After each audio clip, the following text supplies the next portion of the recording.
Boom. Starting 10 minutes early because I'm already here. I'm just waiting. So what's the point, right? Hey, how you doing? Hopefully well. We're gonna hang out and chat a little bit about various topics, primarily what you're interested in, which of course is shorthand for I don't have that many things on my end, but I have a few that I'm going to talk about. Thank you, Trielt, for joining the membership. The order, if you will. Negative. Okay, I like this one here. Good luck with the positivity. I might need that. Because, by default, my mind tends to gravitate toward negativity naturally, which is not a good thing. I mean, sometimes you can channel it into something productive, but overall, it's not really the greatest attribute to have. Not only not the most popular, but also not the most productive for your own well-being and all that. So I'm making a deliberate effort at being more positive. I mean, I generally do that. In recent years in particular, I've been trying to do it. It's not easy, so sometimes I might slip back into old habits, but I generally try to do that. Which, personally, I think is kind of more... valuable is the wrong word.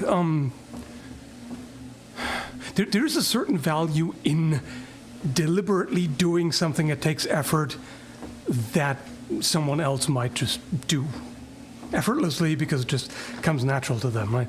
It's that extra step that you have to take, right? Anyway, hey Scott, how are you doing?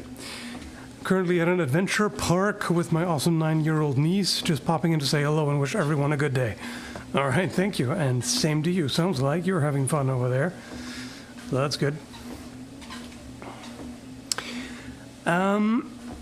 Sends you positivity. There's now back at you. There's now some back at you. Yeah, I appreciate that. Yeah, sure. I cried when Skell said it's positiving time and positive all over me. It sounds like euphemism for things. I don't know. Anyway. And, by the way, I'm not going to do it in a fake way. Just to get that out of the way, because I'm not a fan of toxic positivity where you're forcing it and you're just accusing or being judgmental toward anyone who is not on the same wavelength of super happy fake fun time and all that.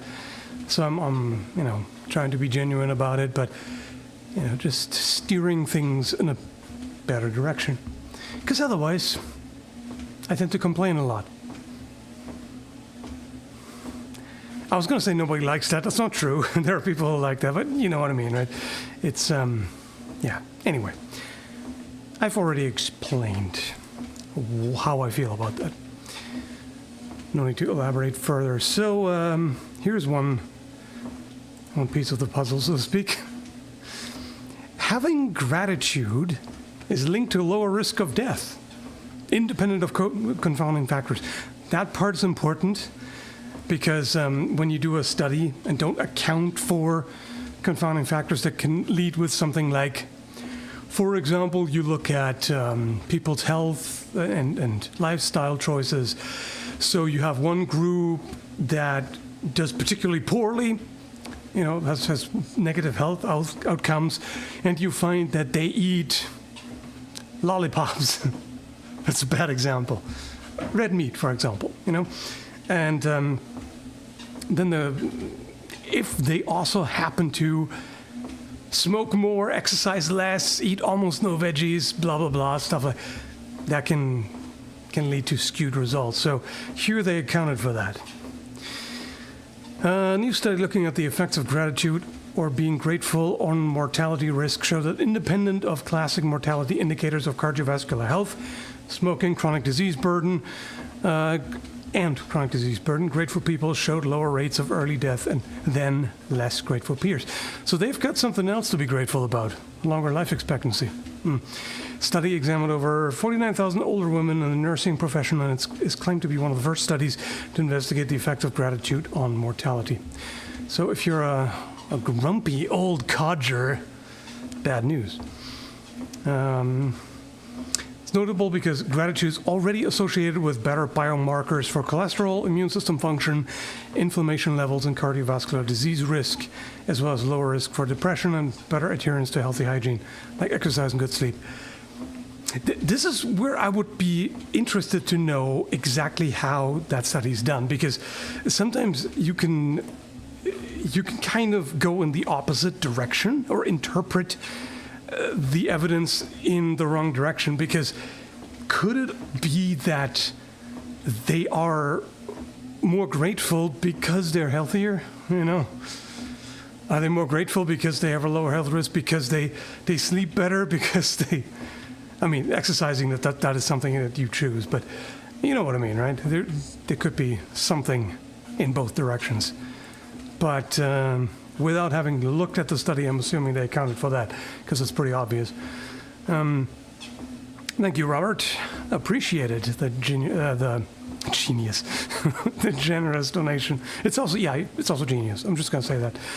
A tiny thank you for getting me into HEMA over 9 years ago. Your old sparring videos gave me the push I needed to start training, and I've never looked back. Awesome. There's another thumb.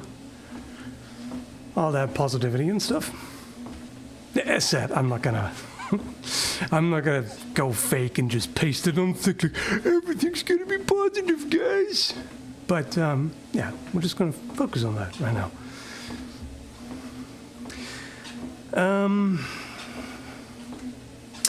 Guess maybe gratitude could then be a character trait that is added into RPG games in order to statistically reduce the chance of an early death. Yeah, I guess. Let's see. The authors noted, however, that a surprising dearth exists in the amount of insight on gratitude's effects on mortality. Yeah, not surprising how many people would look into that in great detail. It's not the most intuitive, right? Let's see here. Gratitude questionnaire.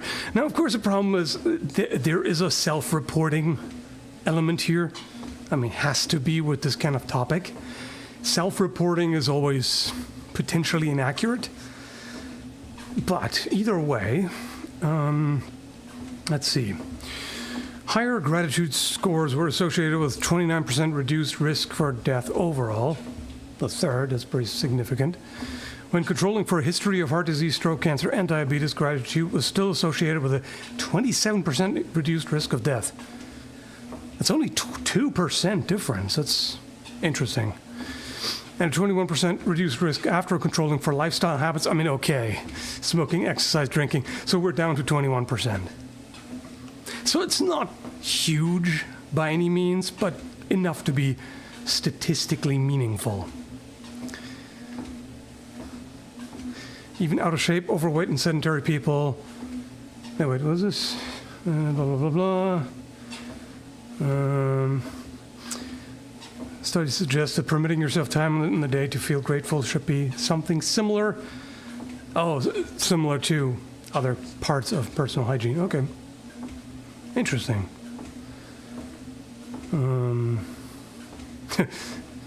could put reminders. Yeah, hey, remember to be grateful. I feel like that could be difficult if you're a naturally cranky person. And it's like, hey, remember, be grateful. And you're like, leave me be.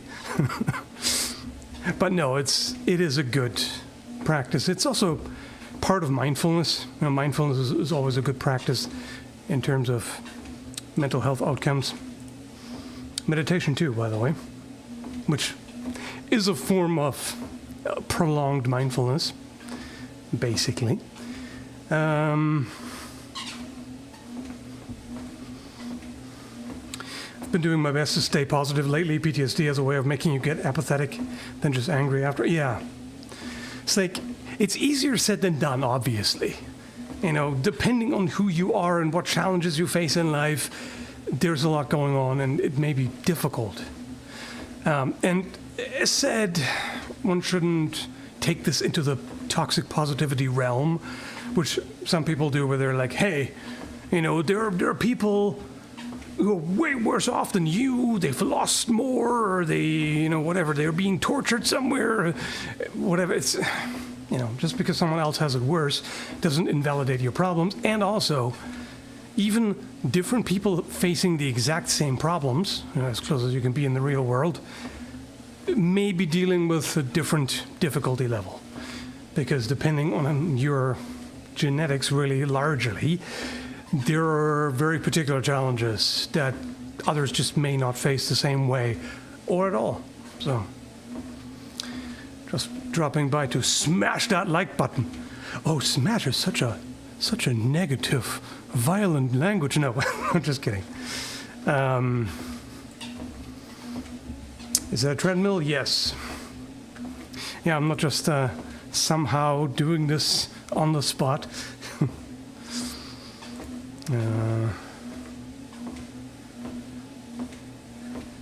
I thought Skall was just feeling jumpy.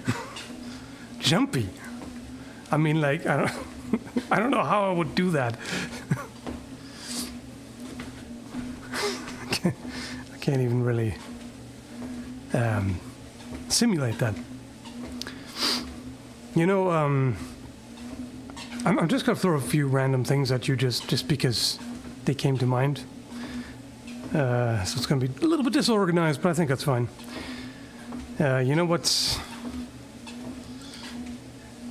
What's something fun I like to do? Look at minerals. Trivial, but I like minerals. They look nice. That's all the reason you need sometimes. Here's a picture. That is probably the largest chunk of amethyst I've ever seen. IRL. Hence, it's a me for reference. That's a big chunk of amethyst. Pretty cool,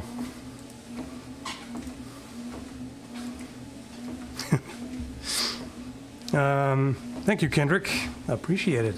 I'm supporting a WMA class with 10 new students. I'm too busy to watch, but I saw the title and wanted to support it. Awesome. Well, you'll be able to watch it afterwards. I'll leave it up. And good luck with the students. Did you taste it? No, I did not lick the amethyst. Or try to eat it. I'm not a certain someone from Stardew Valley who likes to eat crystals, apparently. Quartz, specifically. Could you make an amethyst sword? Oh, of course you could. Could you use it without expecting it to break? Absolutely not.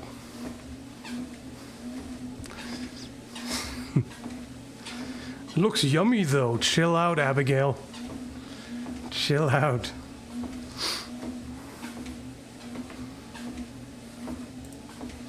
Yeah, pretty cool. Very random, but pretty cool. Sometimes, all you just need is to look at some nice random things because, I'm tired of being surrounded by negativity, especially on Twitter. Don't go to Twitter. Just don't. Or X, whatever. Just don't do it. It's a cesspool. It'll make you feel miserable. That's just how it is. So, yeah. Better to direct the attention elsewhere. So here's another random picture that is just funny. Okay, hang on. I'm going to have to reposition that.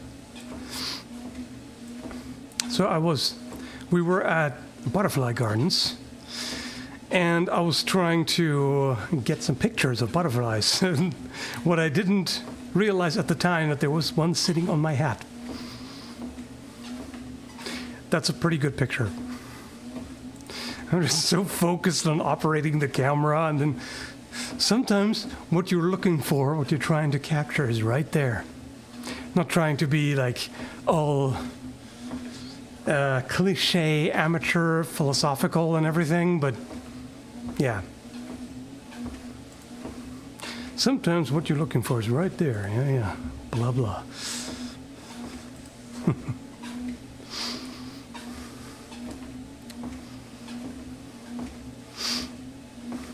How did you not notice all this extra weight on your head? Yeah. Butterflies are heavy, man. Thanks, Alex. As someone who's left-handed with some things, is there any change in tactics or technique when facing an opponent who is a southpaw in HEMA? You have to be aware of it, really. Some things don't work exactly the same way. So it's really just a familiarity thing. But essentially, as long as you pay attention to what you're doing and don't just rattle off what you've learned, assuming that you've practiced mainly against right-handed people, if you don't just fall back on that, but actually pay attention and know the basic mechanics of how swords work and all that, it's not that big of a deal, You're sitting on a ball or you're just exceptionally fidgety today. It's a treadmill, bro! I'm surprised you can't hear it. I was definitely expecting you to be able to hear the treadmill. Is it more obvious if I set it higher? I feel like there's no way you can interpret this as anything else, right? Anyway.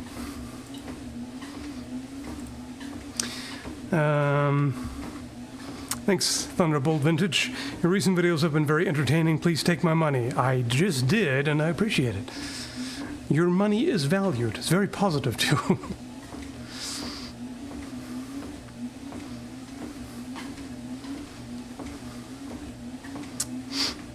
Don't worry, everyone can hear it. He's just uniquely deaf. That's mean.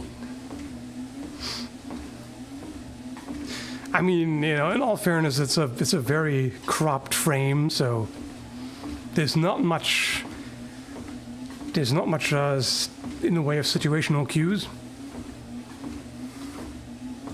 I just thought you would be able to hear it. I mean, good thing that you can't, or not much, or only some of you, or I don't know what's going on. So this article that I just found is apparently from the Good News Network. I didn't know that exists. There is a Reddit called Uplifting News, and I'm not particularly fond of that because quite often it's not what I would call uplifting really, because quite often it's stuff like, something bad happened but the damage was mitigated. Yay! It's like, accident happened and some of the people did not die. Okay, cool, but some people got injured and stuff. Like, how's that uplifting? I don't know about that. Or like, we're making minute progress, toward sort of kind of dealing with climate change. Too little, too late, but something. Yeah, it's not what I would consider particularly uplifting. But hey, uplifting news is just bad thing happened to someone I dislike. That happens. That is definitely something that a lot of people, or the way a lot of people feel about it.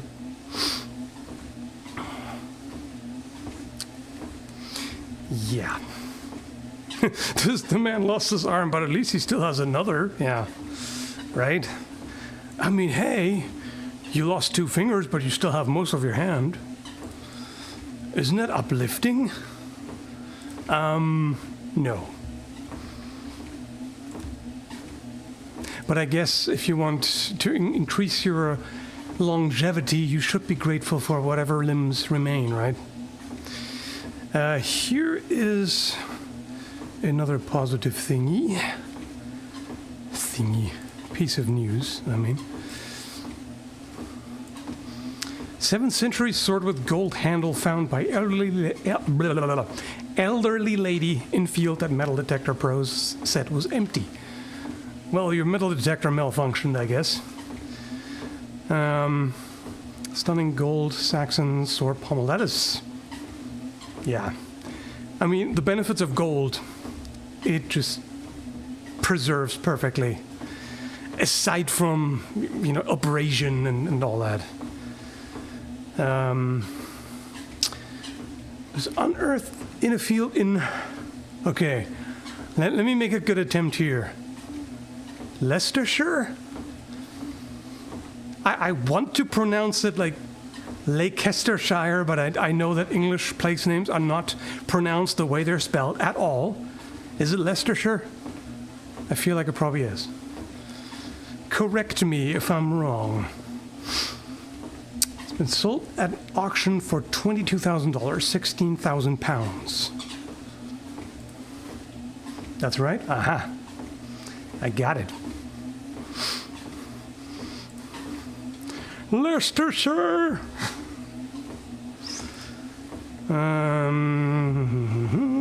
They told her there was nothing to be found in the field where she was searching, but she persevered and found the gold pommel 7 inches beneath the ground.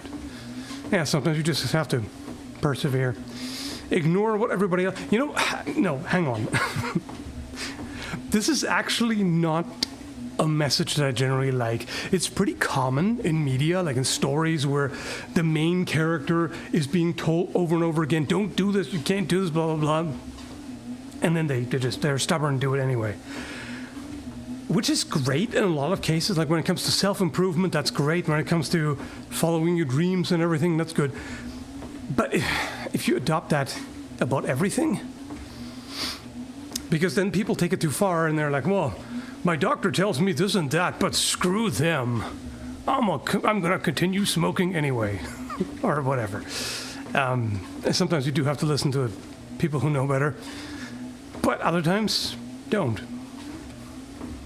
In other words, it's all chance. Not all, but yeah. Sometimes it goes well, other times it doesn't. That's life. Very insightful, I know.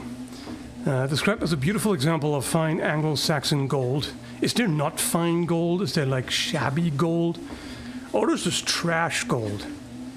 I mean, yes, if it's an alloy with a bunch of other metals in there, there's a bunch of copper in there, or who knows what else.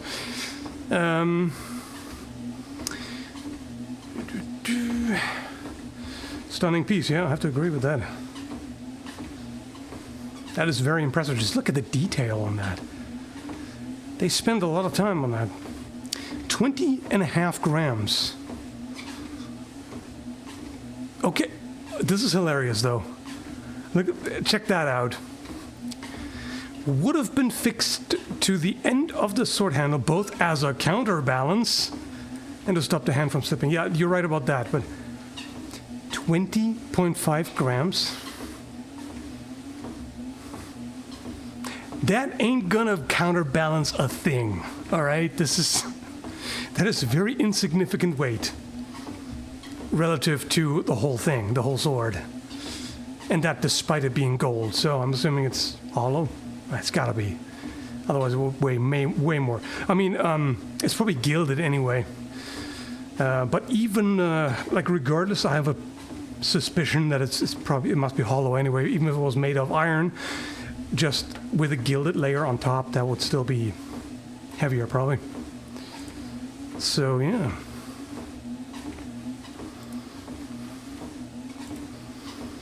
There's that.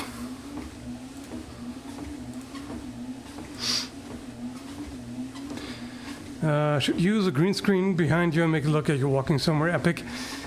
Yeah, I've done that before, but it's hard to find looping backgrounds that actually work with that. And it always looks kind of weird. Like there's stuff where it's like a scrolling tunnel or whatever, and it kind of looks, maybe if I can find some kind of side-scrolling looping background and set the camera up beside me, so it's like a side view, that might still be kind of weird, but yeah, could maybe work.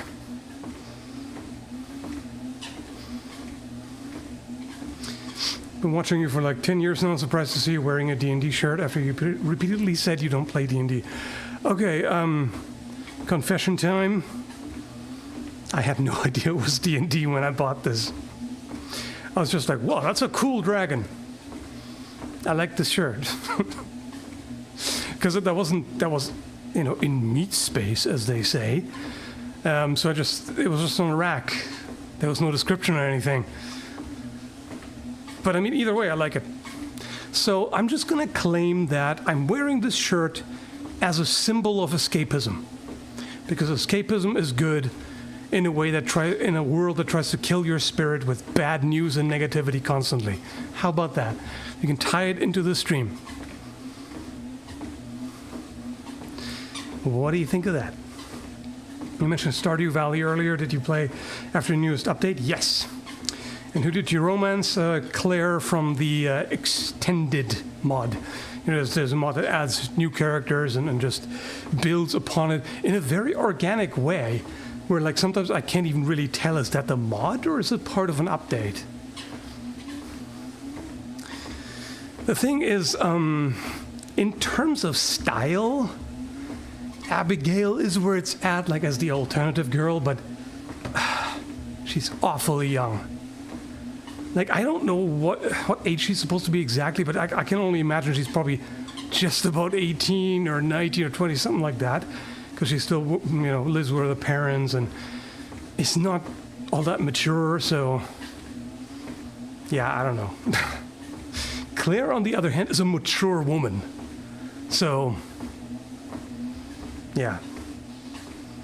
From my perspective, being a middle-aged dude, makes more sense. Like, yeah, Claire's not that super interesting or anything. It's just kind of mainstream, but there's nothing wrong with her.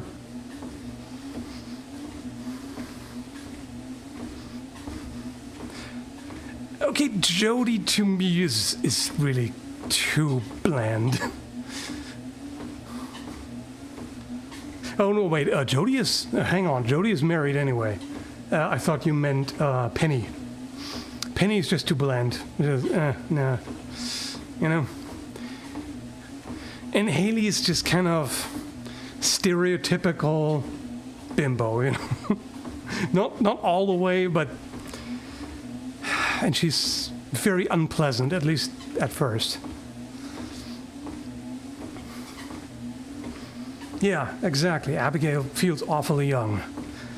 If she was 10 years older, okay, but yeah, seems a bit weird to me. Not that it matters, because the age of the character isn't given, so you can imagine whatever. But just in terms of personality and behavior and everything, I guess I'm being ageist or something.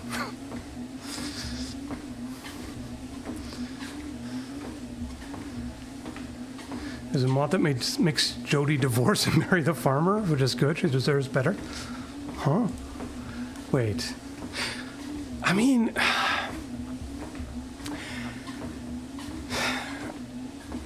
it's not really Kent's fault that he was deployed for a year, right? Or however long. I forgot. I mean, yeah, he's a bit more challenging to deal with than some of the other characters, because he's gone through trauma. He has PTSD probably, which is, yeah, it's a bit more realistic. Not that I need that kind of realism in a game like Stardew Valley. In fact, I don't really like that part, because Stardew Valley is one of those games that come across as like a wholesome world, like much more wholesome than ours, much more positive. There we go. But then the fact that he comes back and talks about having lost friends in the trenches and shit. So there's warfare, there's tragedy on a large scale. So that kind of takes away from it in my book. I do kind of like, when there is a game that's very chill and relaxing and supposed to be, as said, like escapism into a more positive world, then I really wanted to stick to that.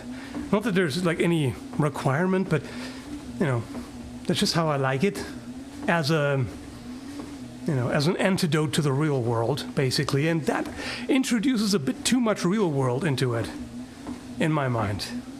How do you feel about that, folks? Mistook Jody for Caroline? Oh, right. Yeah, Caroline is married to Pierre, right? Hang on. Sometimes I might confuse them too. Yeah. She's married to Pierre. Yeah. Yeah, I mean, Pierre is... The way he treats Abigail does not speak highly of him. There's that. I can see that. Disagree, art should reflect the real world. Well, not all of it, though. Some of it, absolutely. I agree, but not all of it. Escapism is a perfectly valid, viable part of art. And in fact, it's pretty common for art to envision something better, to strive for something better. I mean, yeah, realism is part of art as well, or criticism of something in the real world is often part of art, but not always. Sometimes it's literally just something aesthetically pleasing, right?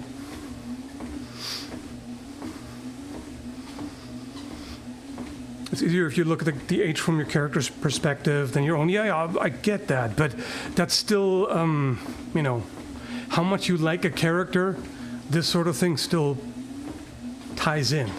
How mature are they,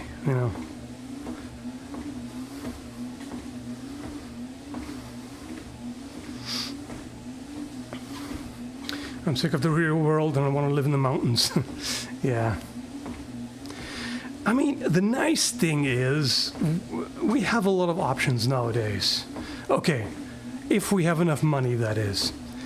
Like, if you're fairly wealthy, or like at least like reasonably well off, there's a lot you can do.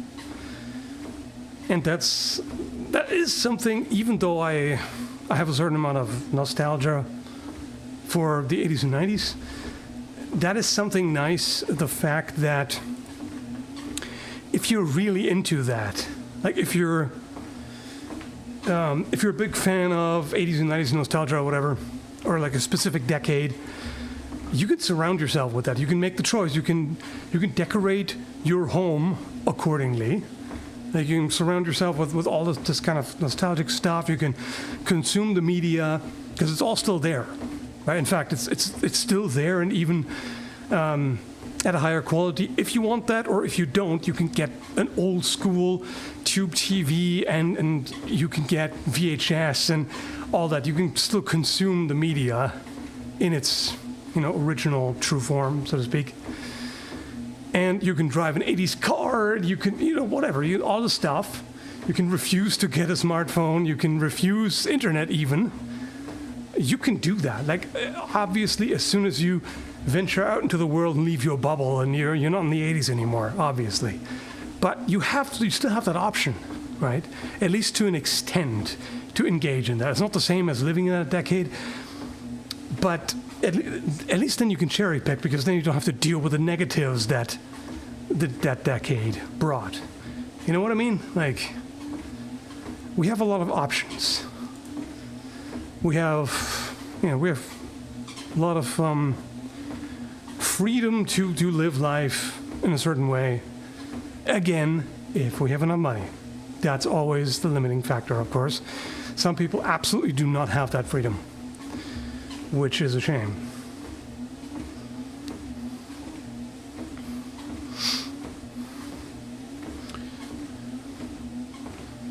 For some reason, I escaped into the world of Deep Rock Galactic, where you work for a Solus mining corpo.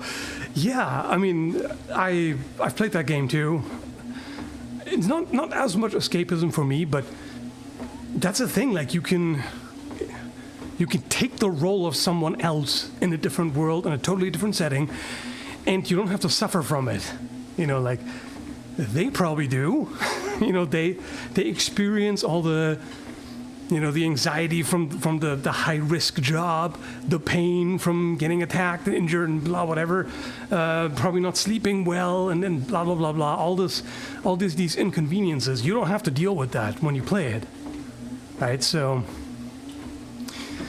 even a more negative setting can still be more enjoyable when you're playing the game. That's one of the reasons why I enjoy games so much, because I like novelty and I love being able to take different roles, just in a more convenient way, where like you don't have to go through a dungeon when you're exhausted and bleeding and are hungry and or have lost your way and don't even know how to get back to the surface, and you're not sure if you're going to die there, blah blah blah, all this stuff. That wouldn't be so much fun, but playing it in a game is great, right?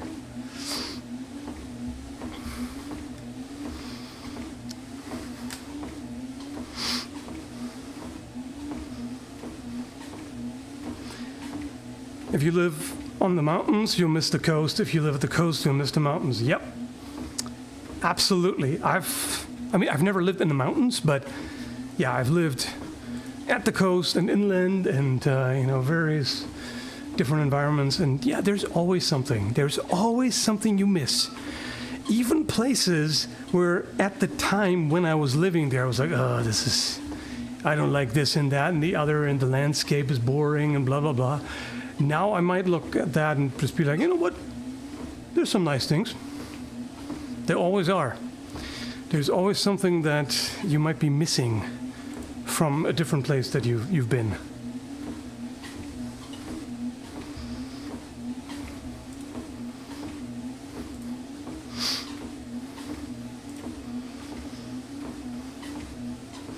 I solved that problem by living close to neither. Yeah, there you go. You never really appreciate what you have till it's gone. Yeah. Same thing with health. Certain things you take for granted, and as you get older, you're like, oh, that's not the default. You're going to lose that. Even something as trivial as how long it takes to heal something, to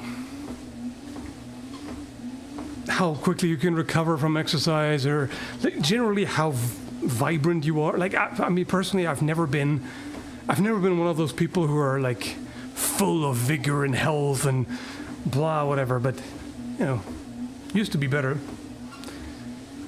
So yeah, you appreciate all that when you stop having it or don't have it anymore. Which, of course, unfortunately, at that point, it's too late to do much about it.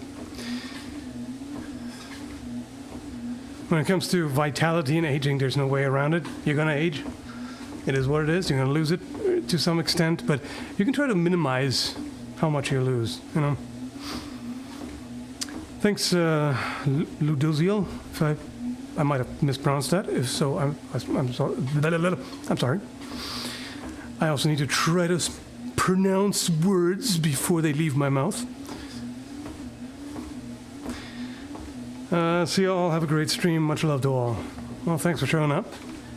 Hope you had fun. Miss that which you have yet experienced? Do you mean yet to experience, or because that's the other thing? Like there's always more, more horizons. That's a weird way to put it. Yeah. There's always more ahead if you're willing to venture that way. And again, if you're able to do it, because a lot of the times the daily grind just gets in the way. There's so many things I would love to do, absolutely love to do, that I can't, because the everyday grind just takes up so much time and energy and everything that there's just not that much left. Which is, that's why it used to be always the great ideal. Eventually I'll retire, and then when I do, I'll be able to do all the things that I've always wanted.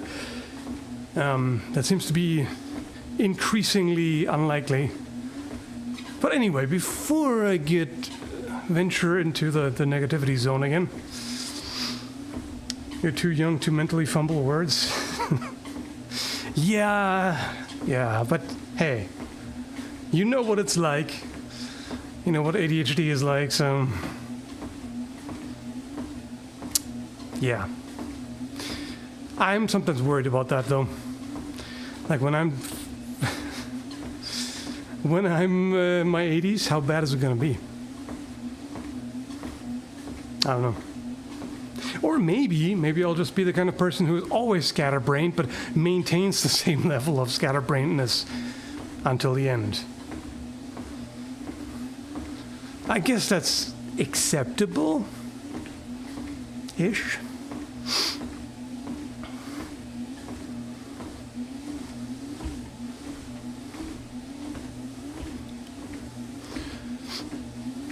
In the 80s and 90s, people were forced to share the bubble. Now everyone may truly have a personal bubble. Yeah, you can say that. Are you watching House of the Dragon? No, I'm not. I'm in my 20s and I've been mentally fumbling words for my entire life. Yeah, same here. Like, no matter wherever my peak was, it was already like this. In fact, worse actually. Because I talk a lot, I flap my gums for a living, to an extent, and so that has actually made me a little bit better at talking fluently without constantly stumbling over my words and doing all the ums and ahs and everything. It still happens, but it could be a lot worse. Has been worse, and I've heard a lot worse from others,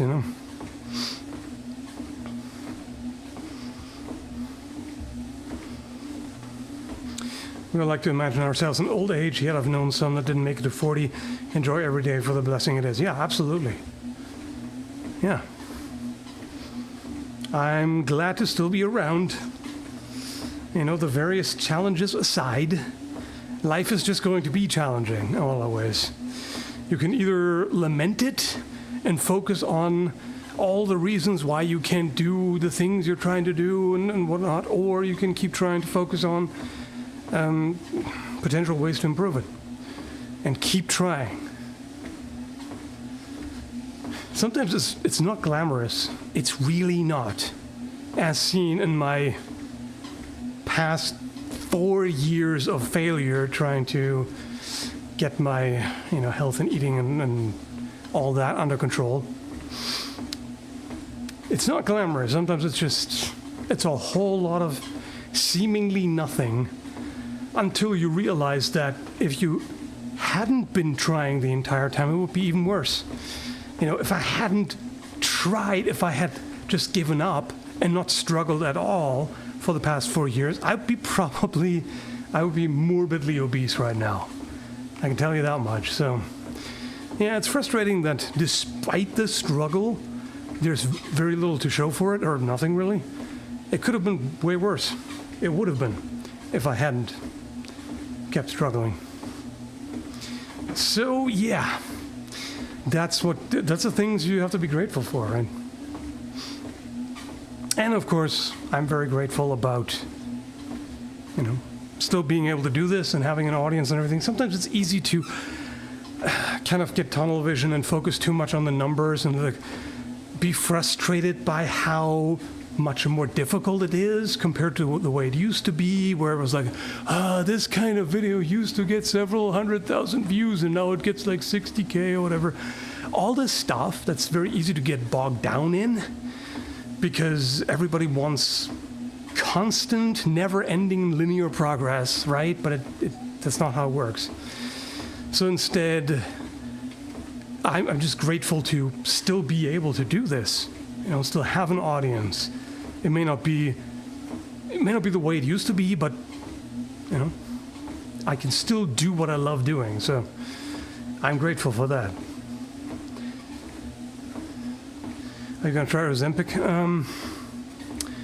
I'm a little skeptical about the risks involved, and so in fact, and also the cost. Like, I mean, I don't know how it is in Canada. I heard some numbers from people in the U.S. where it's like $500-600 a month, and that ain't happening. I don't know how it is here. I haven't really looked into it.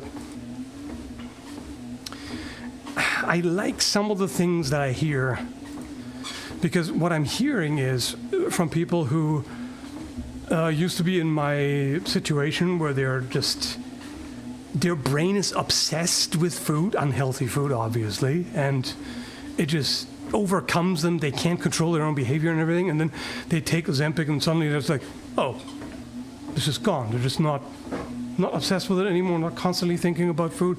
They can just, go about their daily business and pursue their goal without the brain just malfunctioning almost and getting in the way, which sounds exactly like what I need. But I said I'm a little bit skeptical. I've also read about some just something just recently about how it's linked to a rare form of blindness. Like, I mean, obviously not a high risk, but yeah, I don't know about that.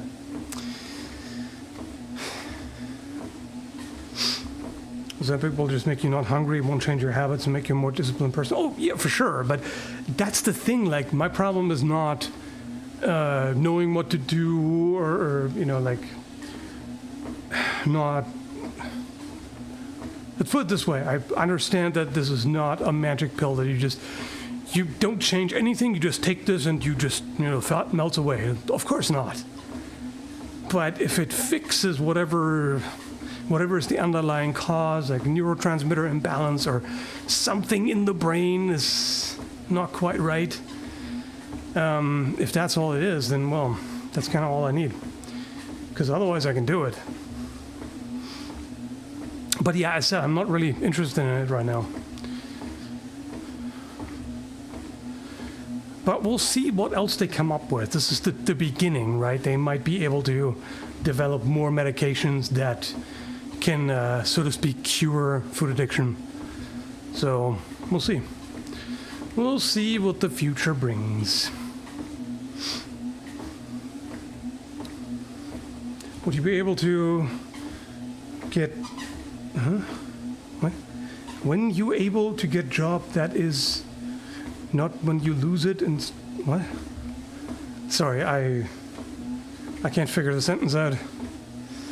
There are a lot of medications down the line based on what they learned from Ozempic. Yeah, absolutely. That's what I expect.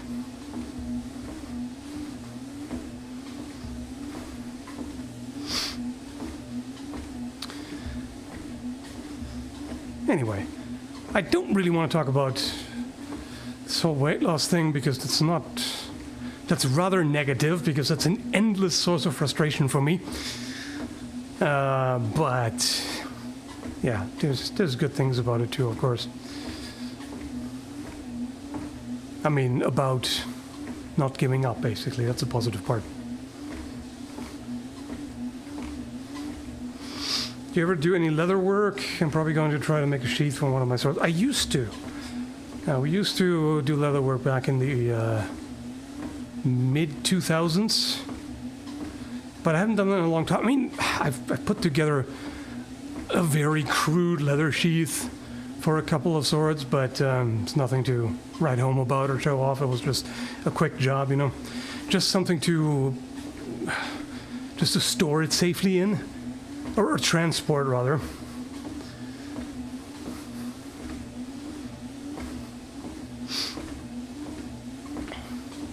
Are there any video games you're fond of? Are there any? There's way too many. I love video games. There's so many. There's the Steam summer sale is going on right now. There's definitely a number of things I'm interested in.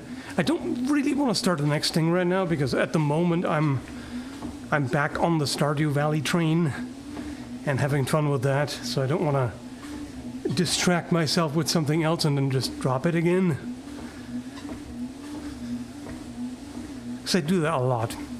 Oh, let me try this, let me try that, and then I play it for like a few hours or whatever, and then, on to the next thing. I don't really like doing that. I want to actually enjoy the game fully. That would be nice.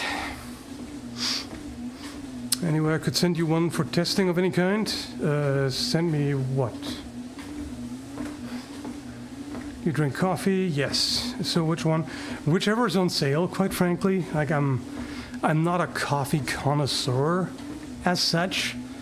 I mean, I enjoy good coffees, obviously, but a lot of the time in the store, I just look at, sometimes they're on 50% sale or whatever.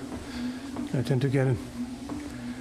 If not, then I tend to go for local brands.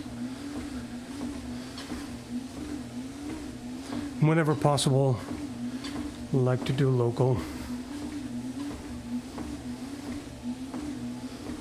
There's some good coffee roasters up in Wolfville, for example.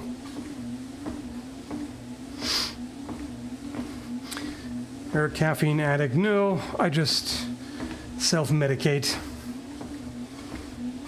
Because ADHD medication is what? Stimulant. Caffeine is what? A stimulant. It's treatment,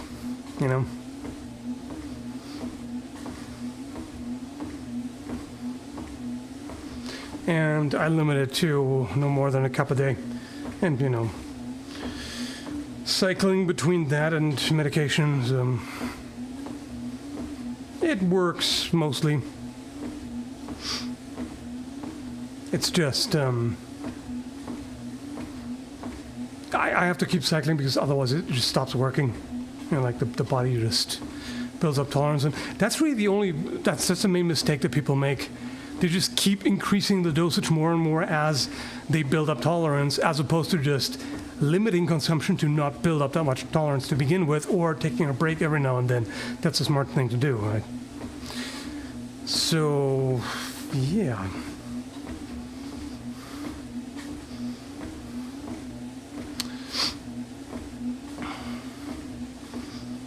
I used to drink full jugs of coffee. Yeah, a lot of people do that, and exactly for that reason. They said they build up so much tolerance that they have to keep drinking more and more. And that's really not a good idea.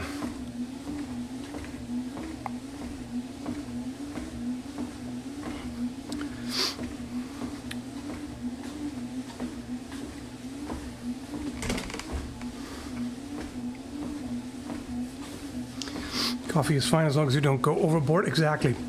In fact, coffee has health benefits too.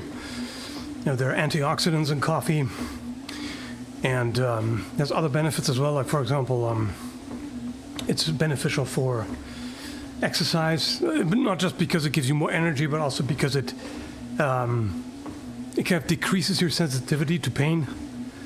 I mean, like low-level pain, not like I'm gonna tear my arm off and rip tendons and ligaments and everything, not even feel it, not that kind, but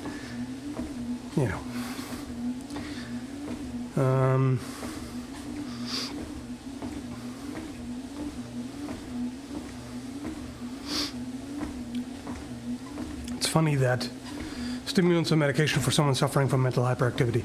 It is funny in case of the hyperactive type, where people report that it actually calms them down, it slows them down, the stimulant. But there's also the predominantly inattentive type.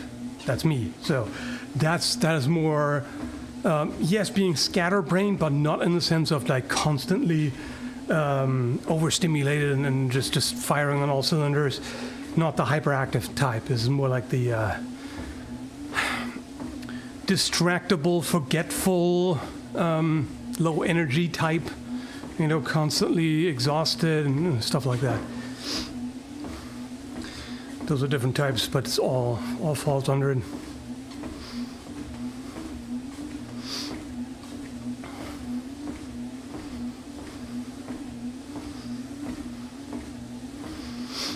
I used to not sleep the whole day to the next and then go straight to sleeping the whole next day. Yeah, that's the kind of stuff you do when you're young. That doesn't work anymore when you're in your 30s and 40s. Just stopping by to wish you all a good day. Positivity stream was a good idea. You have a good day as well.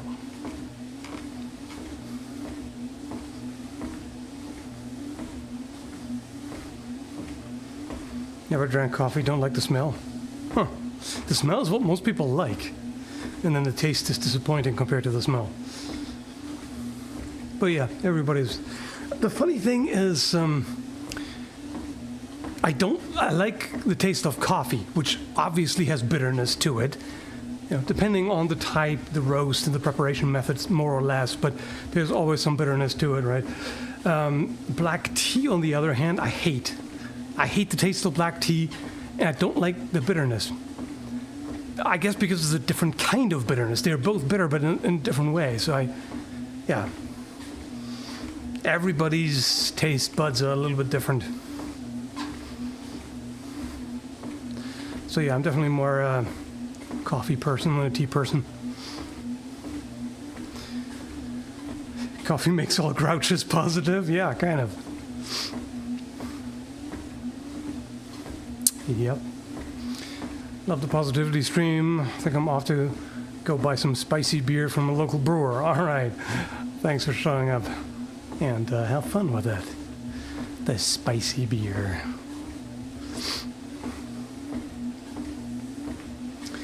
Definitely don't mind the taste of black tea. Yeah, I mean, you're definitely more of a tea person, Sword Sage. Oh yeah, for me, like, green tea is okay. Like, I can drink it and not make a face, unlike black tea.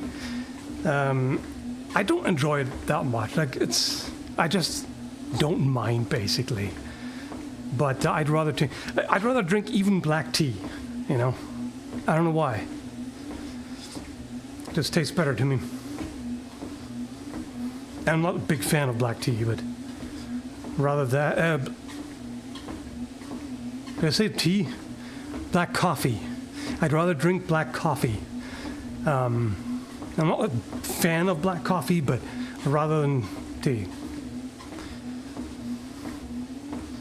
Isn't green tea more bitter than black tea? Is it? It doesn't taste like that to me.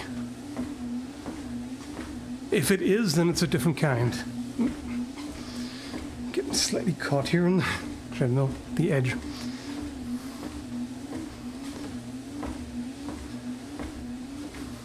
Green tea is milder than black. It definitely is.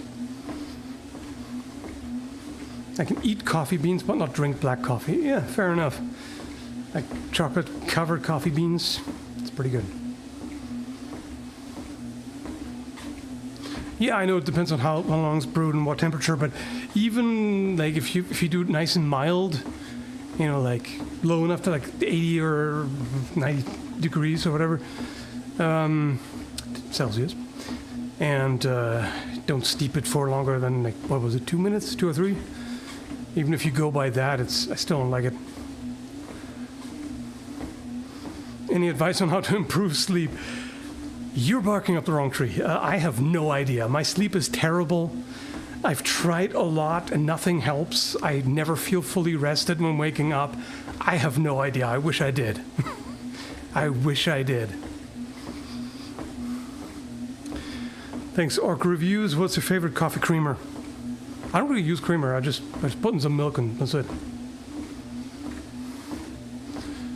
And sugar-free syrups usually. That's a little bit for flavor. I don't have trouble falling asleep. It's just not very restful when I sleep. It's a weird thing. Like I go to bed, I just pretty much just pass out just like that. I don't remember waking up a lot or anything, but when I wake up in the morning, I feel like garbage. So, yeah, I've done a sleep apnea test, and I have mild sleep apnea, so there shouldn't really be enough to make me feel that terrible. But anyway, now I'm talking again about feeling bad. I can't escape it. Trying to be positive, but I'm already talking about the bad things again. God damn it. I'm trying.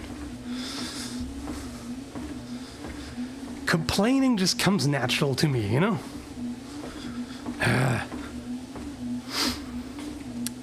Thanks, Stygian Emperor. Would you critique my edgy demon sword? Intended kind of like Kriegsmesser, no textures yet, just online. Yeah, I can take a look at that.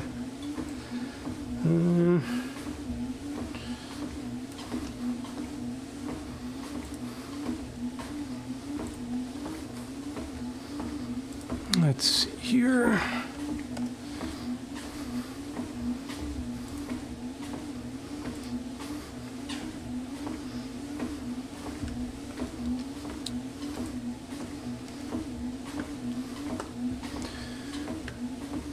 Okay, I can't do anything about the stupid political ad right underneath. Sorry about that. You're just gonna have to ignore that. Yeah. Edgy Kriegsmesser, yeah, indeed. Except it has a riser, so that means it's not really made like a Kriegsmesser, it's more of a longsword. You know, if you have a leather wrap with a riser and a pommel like that, that actually means it's longsword construction. You know, just for a brief actually moment. But yeah, as you know, I'm not a fan of serrations on blades. I've said that a number of times. This is fine because that can actually be used to catch, you know, like kind of trap an opponent's blade. That here, not so much. But hey, it's your design, and if you like them spiky and serrated, then you do you, right? Well, yeah. I like the proportions overall. This would be quite top-heavy, but just aesthetically, it's pretty cool. That's the idea, I'm assuming. I mean, isn't it always? Fantasy designs, always about being cool. I mean, sometimes fantasy is about being wholesome, too. That happens. Maybe not so much the weapons, but that would be an interesting trend. Wholesome weapons.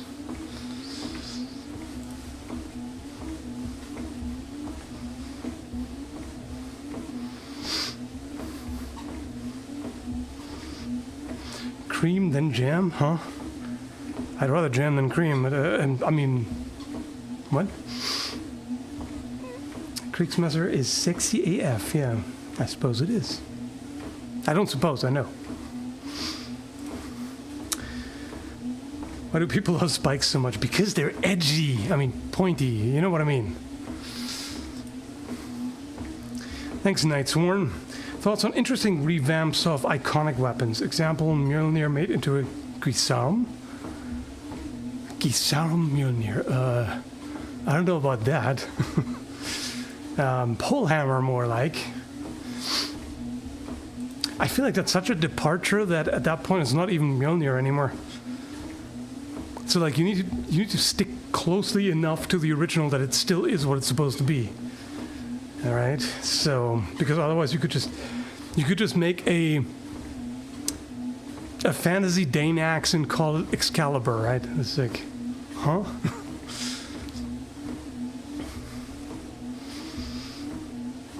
But yeah, there have been plenty of designs based on mythical weapons. Thanks, Raiden. You have to spend a weekend with a tribe. Orc, elf, goblins, halflings, dwarves, you name it. Which one will it be?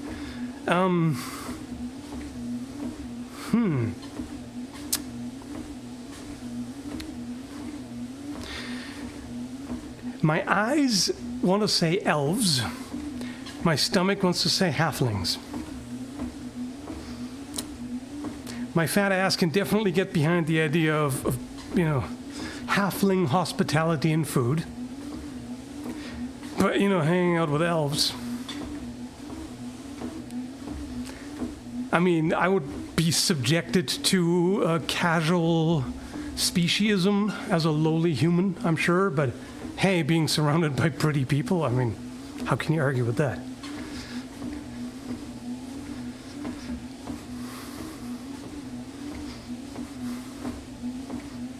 And at least it would only be casual speciesism. Unlike if I had to hang out with orcs, then it would be like full-on aggressive speciesism.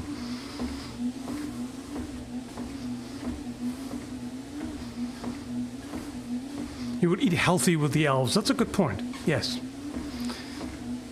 So I guess I'll have to say elves.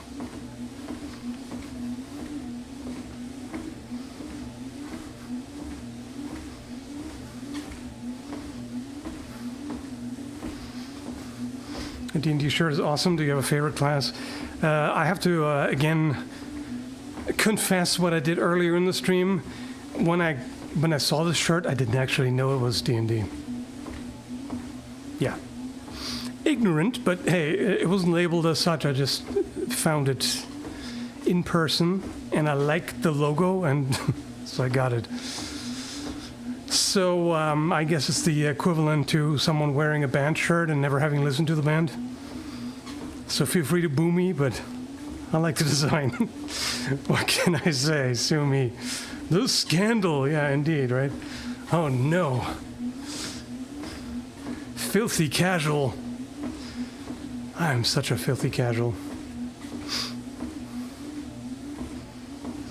What's your favorite generic adventurer archetype? Necromancer.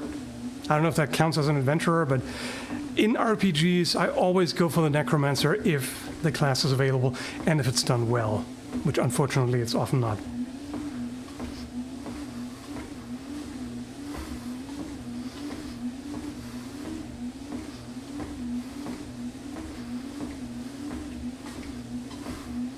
By the way, it's not that I dislike D&D or anything, it's just pen and paper roleplay requires a lot of time, which I don't have, and involves dealing with people, which is not my favorite thing in the world, so. Thought Diablo 2 had a decent Necromancer. Oh, more than decent. The Diablo 2 Necromancer is pretty damn good. Especially now, you know, the current state of the game, it's one of the best classes, so yeah. Used to be kind of meh earlier, but now it's pretty damn good. One of the best Necromancers in any game, I would argue. Thanks, Stygian Emperor. Necromancer done poorly equals only temporary pets. Exactly. That's my problem with summoning in Elder Scrolls. What the hell's up with that? Like, why would I want to summon a minion that stays for like 2 minutes? Bullshit. They need to stay until they're destroyed or dismissed. That needs to be the default.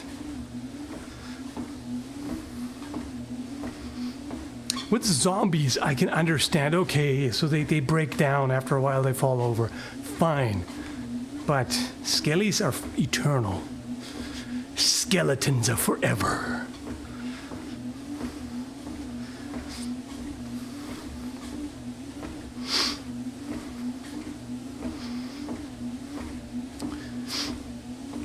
Thanks, Miss Ebola. Got the treadmill set up, huh?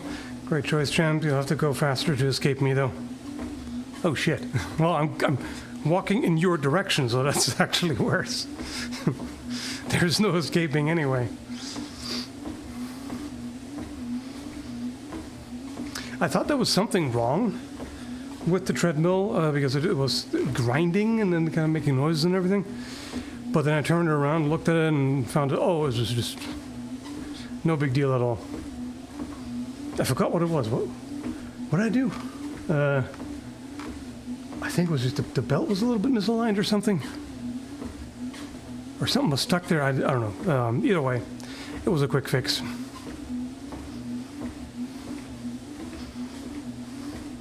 Sugar isn't the worst thing in food products. It's more like the seed oils and GMO and extra ingredients. The latter, yeah.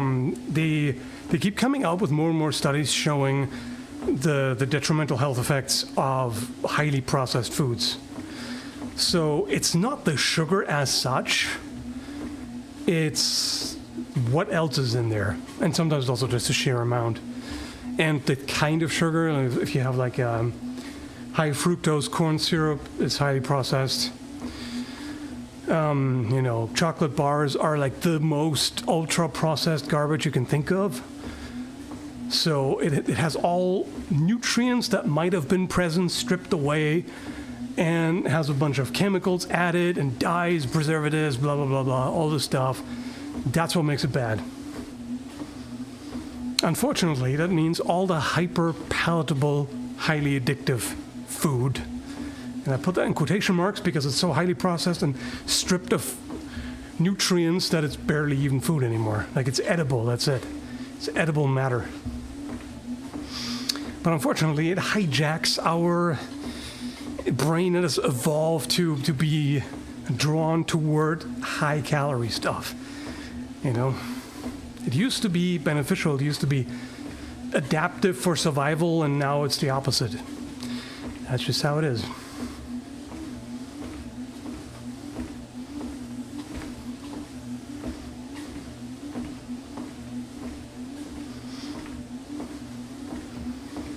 Yeah, eating more fruits and vegetables is always a good idea. Don't let anyone tell you otherwise. There are some people who are on weird... Okay, nah, never mind. I'll just start ranting about negative things again if I go in that direction. So let's just stay on this path here. This path that goes straight through the monitor into nothing. Sadly, it's gotten to the point where the edible foods are the only ones financially viable. That's a big problem, yes. Unfortunately, yes. There's one good thing I've noticed. I mean, it's good in the same way that the uplifting Reddit seems to work, where like it's overall something bad, but there's a sort of a positive spin on it. You know, the way that all the prices have increased dramatically. Like groceries are stupidly expensive nowadays, even compared to just 5 years ago. Well, even just 2 or 3 years ago. But I've noticed that the prices at farmers markets have not increased at the same rate. It used to be that farmers markets were more expensive, but now it's actually just about equal. In fact, sometimes I find fruits and veggies at a farmer's market for less than at the grocery store chain, which is nuts to me. But the good thing about that is it makes it viable now. And it's good to buy local, and it's also nice that you get higher quality typically from a farmer's market. So that's something I would recommend. I don't know if it's the same where you live, but I found that here. So that's nice. I mean, as said, the overall situation is bad, but that's a positive spin, I suppose.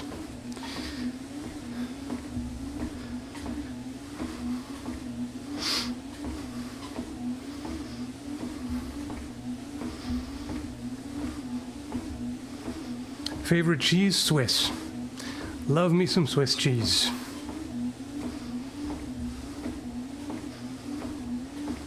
Hard to stay positive with the state of the world. I know. That's why I have to make a deliberate effort.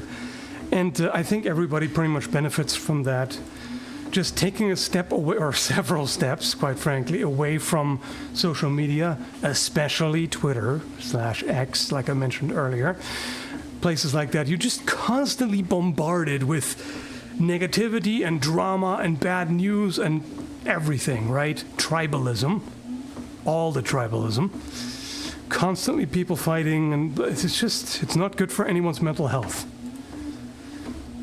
And a lot of people are on there and engage in it and just dig their hole deeper and deeper and keep getting hooked into drama and all that. And they really just need to stop. They need to delete their account or just get away from it, and they don't. I mean, you know that. I don't have to tell you that. I think pretty much everybody knows that, right? But a lot of people think that about others, but they think they're fine. Yeah.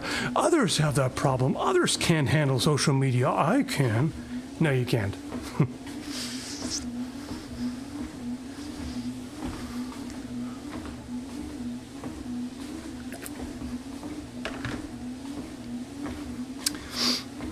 Also, when it comes to reacting to something negative said towards you, forget about it. Like, I used to respond more, like a few years ago or whatever, quite a few. I used to respond more to comments, positive and negative. I took more time that I didn't have to read comments and all that. These days, I really only have time to every now and then check and to really look at mostly the top-rated comments, just for time efficiency's sake and also for sanity's sake, because there's a lot of garbo. There's plenty of bots, there's plenty of unhinged people online and everything. And I've definitely, just like anyone on the internet, I've definitely wasted some time that could have been spent productively arguing about some bullshit online with someone who was not interested in considering a different point of view and had pretty much no chance of changing their mind anyway, and whatever. It's like, if someone says something negative about you, just whatever. They don't know you. They may think they do, but they know very little about you. And people do that a lot. Like, even when encountering someone online that they literally know nothing about, all they see is the avatar, whatever comment they posted, and the username, obviously, and they go off on things. They jump to all kinds of bizarre conclusions about what kind of person this is. They have no idea. So there's no point in engaging with that. You know, like, if there is constructive criticism, you can take something away from it, which sometimes there is, and you can take that to self-reflect and try to improve, great. Unfortunately, 98% of the time, that's not the case, because the vast majority of people on the internet, in my experience, have no idea about how to give constructive criticism. They may even sometimes be right about something they don't like, but they can't articulate what it is. You know, they can't formulate actual arguments and tell you exactly what it is and give you an idea about how to improve it. Or sometimes they do and they're just straight up wrong, you know. Quite often it's better to just not engage with random strangers on the internet. You're better off, like, this is the kind of thing that you're supposed to discuss with people in person. Like, you talk to your friends and then other people in person, in the real world. You can talk to them about real shit, you know, actual things that could be improved and whatever, because they understand you more, they know you a little bit better, or whatever, or talk to experts about it, you know, talk to a therapist rather than the random stranger on the internet, you know, that kind of thing. It's just, there's like a 1% or less than a percent chance that an interaction online leads to something productive. Maybe I'm too cynical, maybe it's more often than that, but a lot of the times it seems like it's not. People are just slinging mud at each other and just fighting and throwing tantrums, and there's just nothing positive coming out of it. So, yeah, that's just my opinion. How do you feel about it, people? What's your experience? Have you found a corner of the internet where that happens less? I mean, there's always smaller communities. There's like smaller subreddits and discords and forums and all that may be more civil. But I've seen that a lot, even there. Cheese, bro, yes. Swiss cheese, bro.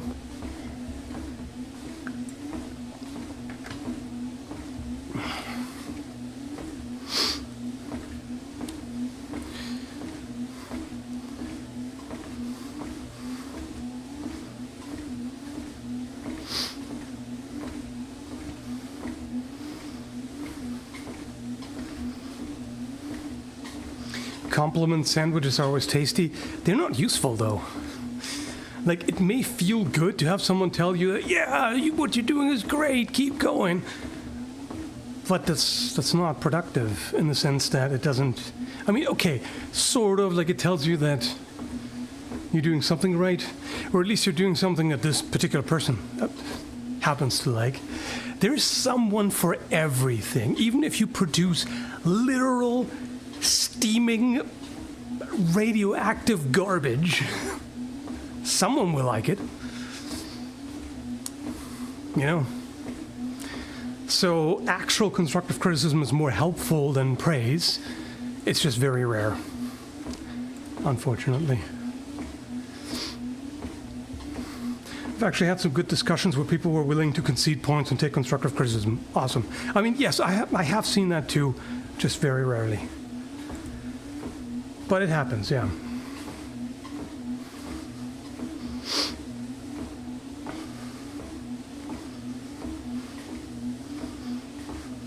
I had a nice chat with the Llama 3 chatbot from Meta a week ago. It did confirm everything I said was very flattering, cheery, and mostly wrong. Yes. Yeah, there's that. Can't please everyone exactly. And trying is the road to mental decay, quite frankly. A lot of people stress themselves out and tear themselves down trying to be people pleasers. And it's not sustainable, it's not healthy. Being polite and, not being a douchebag toward other people and trying to treat other people well, even if they treat you poorly, that kind of thing, that's great. But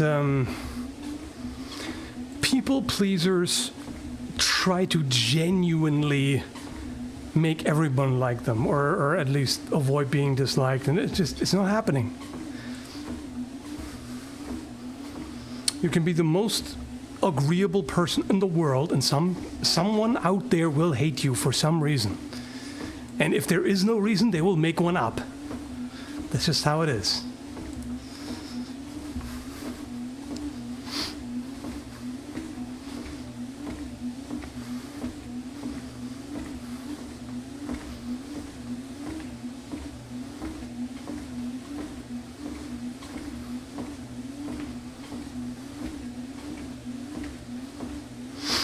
Criticism should always include a way to make the thing criticized better. Ideally, yes. Unless you're just expressing a personal preference, you're just like, hey, I don't like this thing, which is fine. You can express yourself, you can say like, oh, I don't like this at all. And sometimes you may not even be able to verbalize exactly why you don't like it. Sometimes it's just say, it's not your taste or whatever. But there's a difference. Like you can say, I don't like this, as opposed to, this is garbage. It's a difference.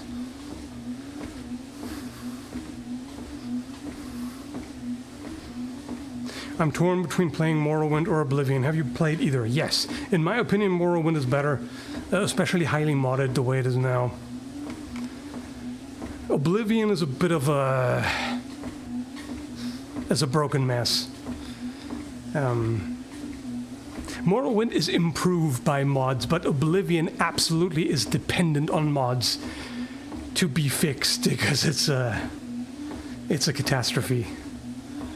Vanilla Oblivion. But Morrowind, is even older. Like, neither of them have aged well at this point, so yeah, I would just say try Morrowind and mod the hell out of it to make it more up to date in terms of quality of life and things and graphics and all that. They don't know you and don't know themselves. Good point. That's often behind it.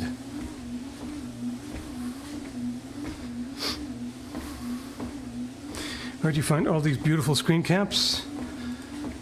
This one is, this animated one is from Pixabay. That's what I often use for copyright-free, what's the word?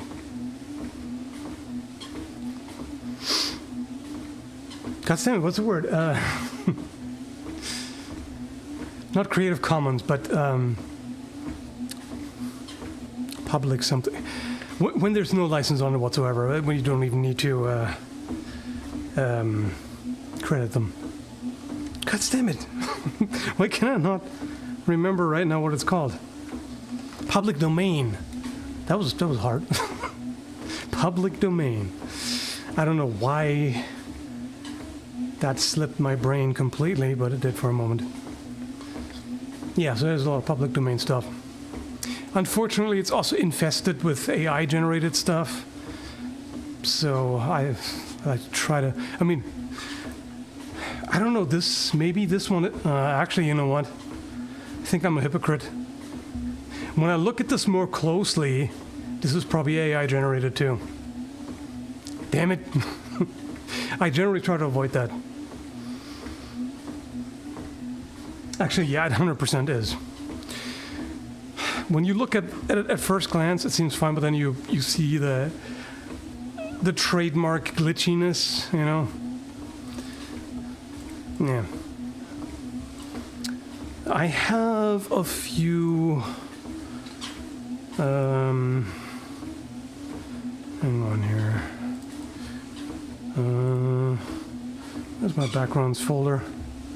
Oh, right, it's the other. Backgrounds. I have a few loops here. What else would be nice? Screw it. We're doing retro. Do the retro.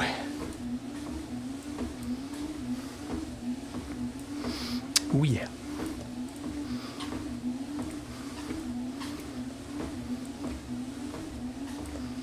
There.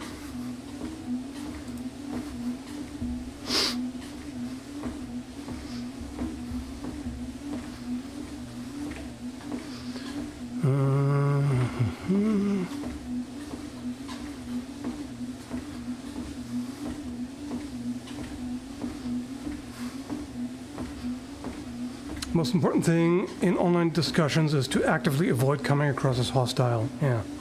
Because when you're not face to face, you might still seem hostile even if you don't intend to. That's a big problem where communication breaks down, because the majority of human communication is actually not the words, but facial expression and gestures and tone of voice and all that.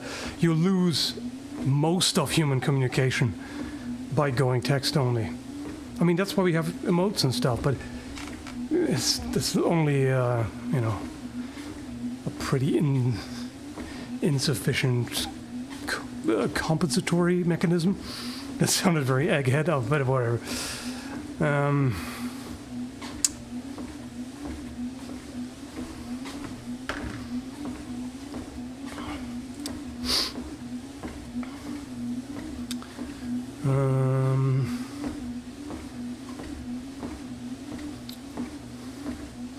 Renaissance art is all public domain. That's true, yes.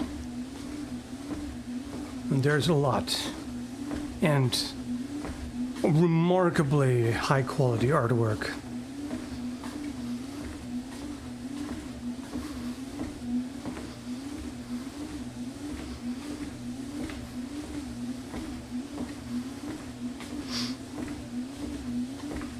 I walk into the sunset like a badass on a cowboy movie. Well, if it's like the two cameras pointing different directions, that's a rear view and that's a front view, yeah, I guess. I guess that kind of works.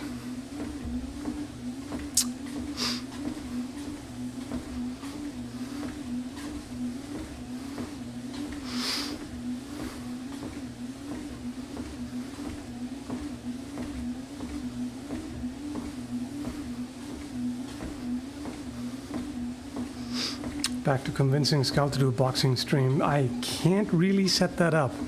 For one, I don't have a punching bag. And I couldn't set it up here if I did. So I would like to have one, but honestly, the walls in here, walls and ceiling, it's a pretty new construction, so they don't build them like they used to, shall we say.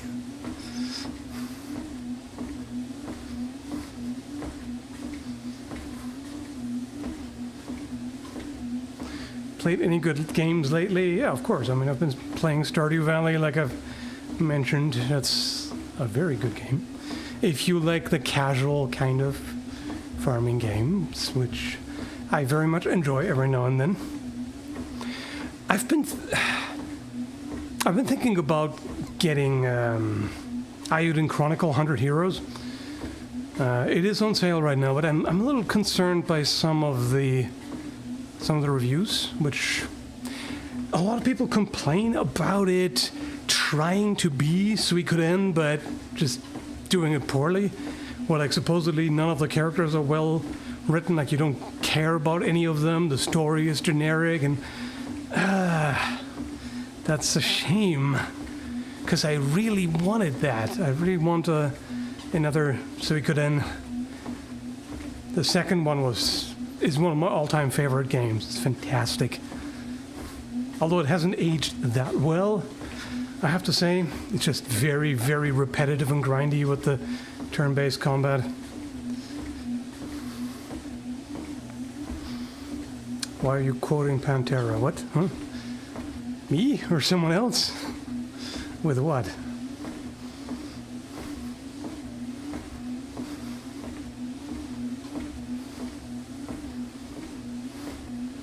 A RuneScape party hat would be icing on the cake?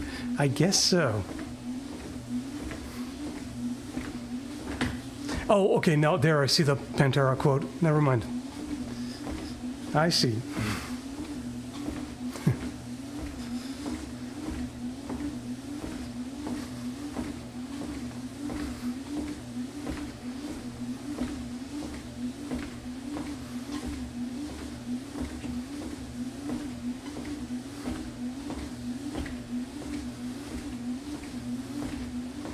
What's your favorite Final Fantasy game? 7.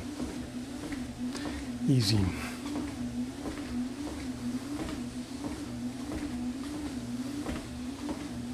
Do you like Pantera? I used to listen to it quite a bit as a kid. You know, in the early and mid-90s. Not so much. I mean, sometimes I listen to it for the nostalgia factor.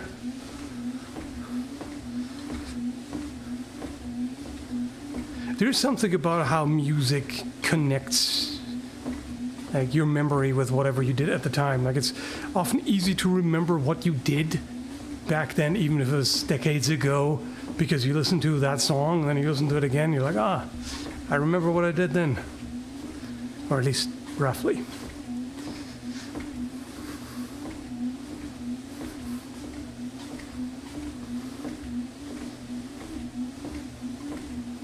My opinion, Pantera lyrics are too cringe. I can't relate. Fair enough. Definitely very edgelord.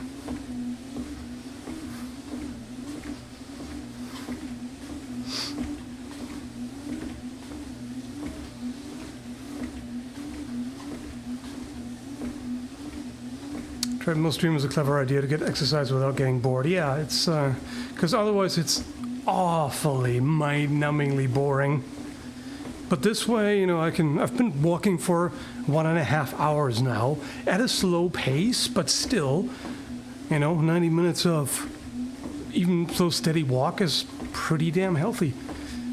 I mean, my knees beg to differ. Like my knees and ankles, I'm not super happy about it, but hey, other than that, it is healthy.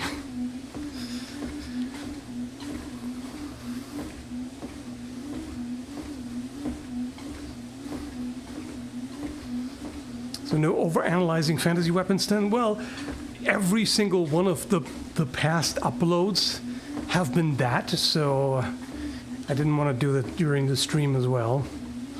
But don't worry, there will be plenty more. I already have another 2 videos fully finished. They're just waiting to be published next week, and then I'm still editing this. It's so much footage. So yeah, I'm still editing more, so there will be plenty more. It will be probably after that another. Okay, aside from the 2 I just mentioned, that will be published next week. There's probably going to be another 3 or so, 2 or 3 after that, I think.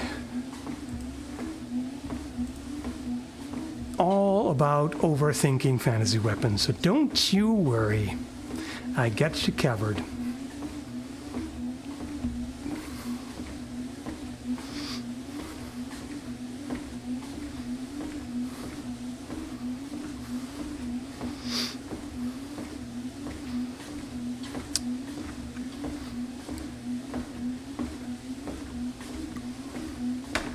Well, you walk on a treadmill instead of outside, because then I can combine it with work. You know, I can stream and entertain you people and at the same time keep moving. I do that while editing too.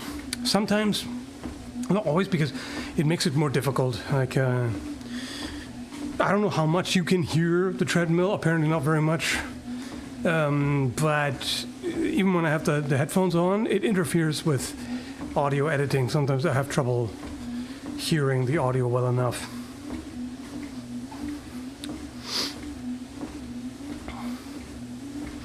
one of those small office treadmills? Yes, it's very compact.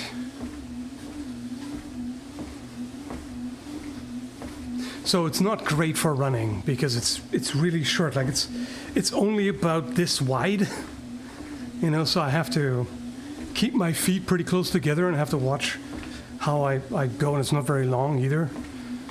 It's like you can run on it, but it's not great. But yeah,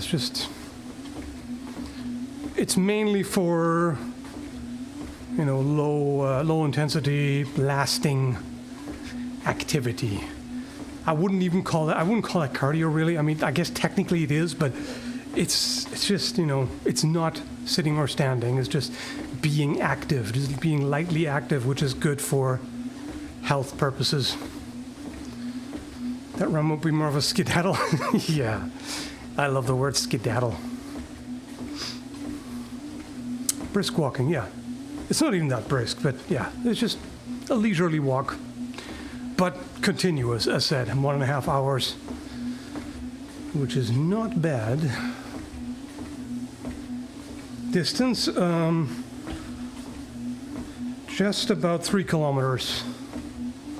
So, yeah, it's a pretty slow, leisurely walk, but it's, I mean, maybe for some people that's brisk. I don't know.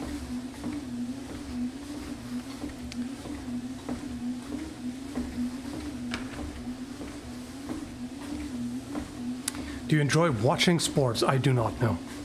It's pretty boring to me. Thanks, Dave. Appreciate the super chat. Wouldn't using a stationary bike be less dangerous when not paying too much attention? Yeah, you're right. But the thing is, I'm forced to sit a lot at the computer for editing and stuff. I mean, sometimes I stand, but I don't want to sit on the bike too.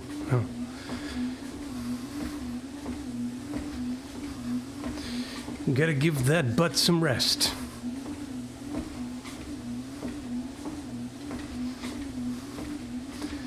You're over 6 feet? No, I'm not. I'm just under 6.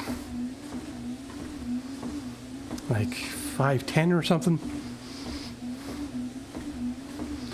Very average.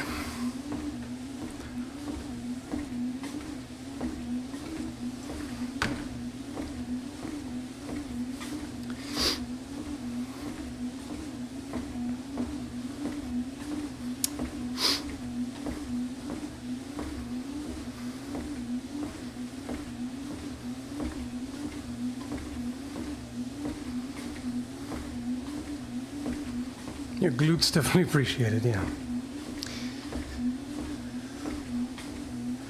Keep thinking you're around 6 foot.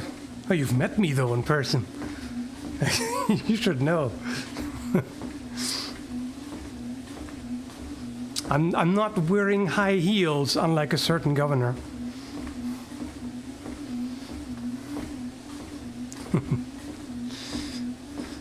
I'm just, I'm chunky, like I'm wider, so maybe it gives the illusion of being taller.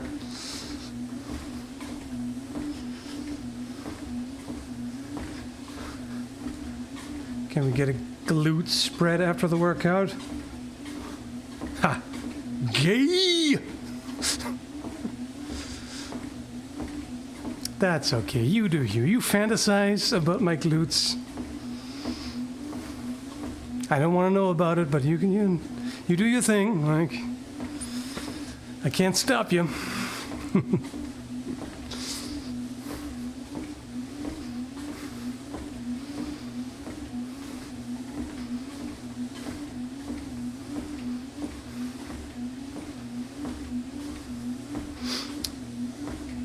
Any plans for future collabs like the one you did with the sword shop? Not right now, but there's definitely going to be more eventually.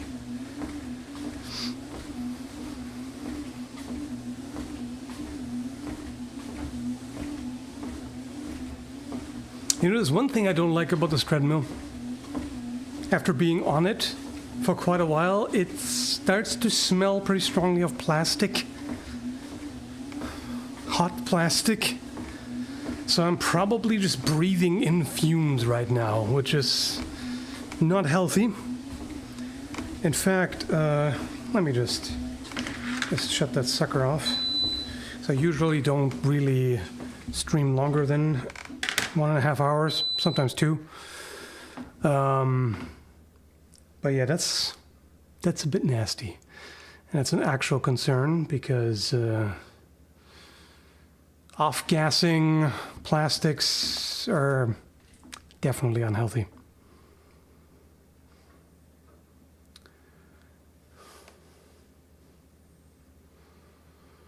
Skull OnlyFans would make money? No, it wouldn't.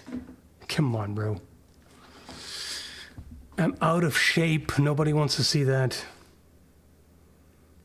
I mean, not nobody. There's always somebody, but whatever.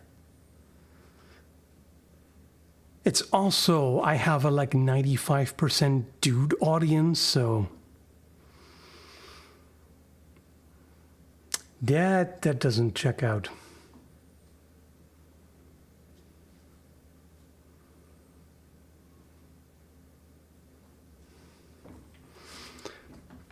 This was a positive part of my day. Thanks for hosting. Well, I'm glad that you found it positive.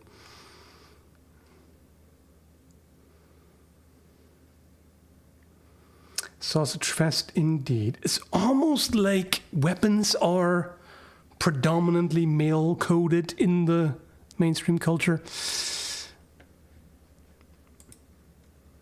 not that women can't enjoy weapons. There are plenty who do, but it's just not usually part of the upbringing.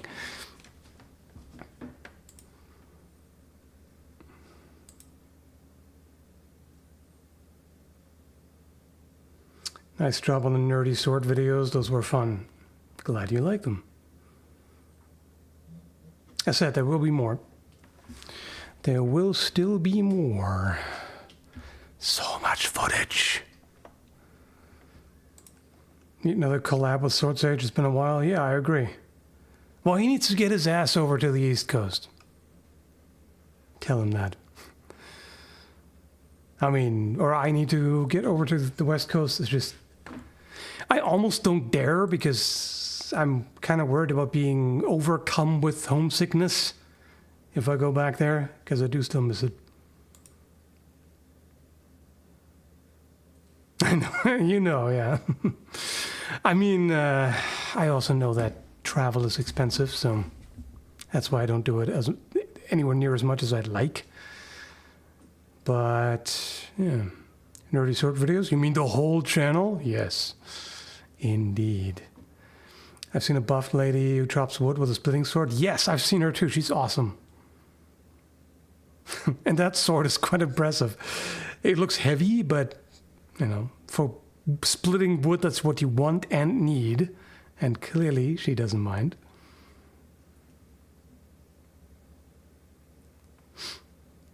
Thanks for the positivity. I needed it today. Thanks for holding down the fort on YouTube, too. Yeah, you're welcome. Could always meet somewhere in the middle. In a flyover state or province. I don't know about that.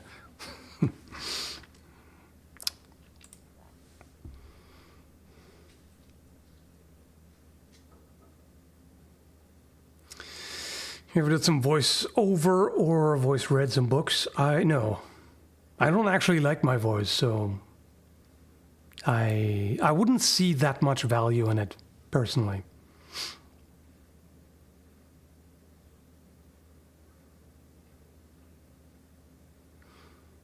If you think you've got space, I'll send you a heavy bag and boxing gloves. I have gloves.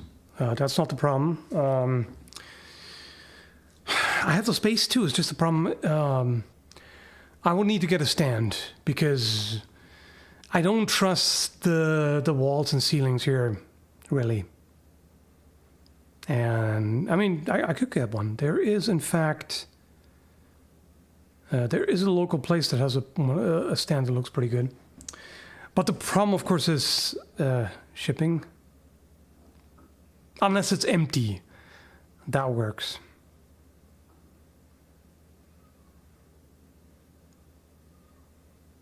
Tubular, what's tubular? Totally radical, dude.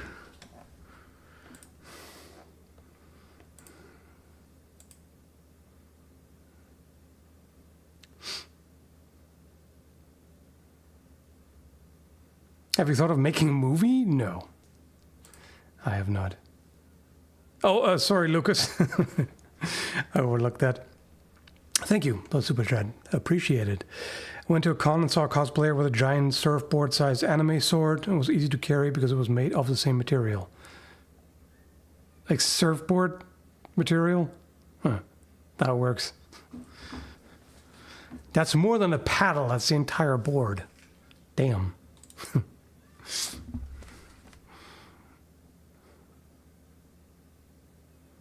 By the way, although I've thanked every person individually, I just want to repeat it. I thank you all for the support. I really appreciate it. All the super chats and everything. You don't have to. Like, it's not expected or anything, but highly appreciate it. It does help.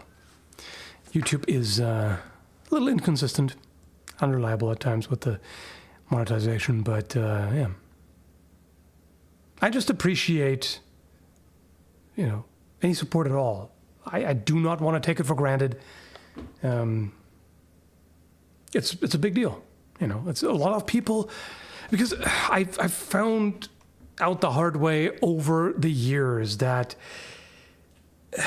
while quality is kind of necessary, it's not a guarantee. Like, just because someone does something good, like makes high quality videos or just fun videos, and just because someone pours themselves into something does not mean they'll be successful or it'll be sustainable, that they'll be able to do that for a living or even as a part-time job or whatever. There's no guarantee whatsoever. So it takes some luck, and it definitely takes people. And yeah, thank you. You're awesome. I know it's cliche and everything. Like, I couldn't do this without you guys, but hey, it's true. Thanks, some person. Hey, you get appreciated. Yes, there it is.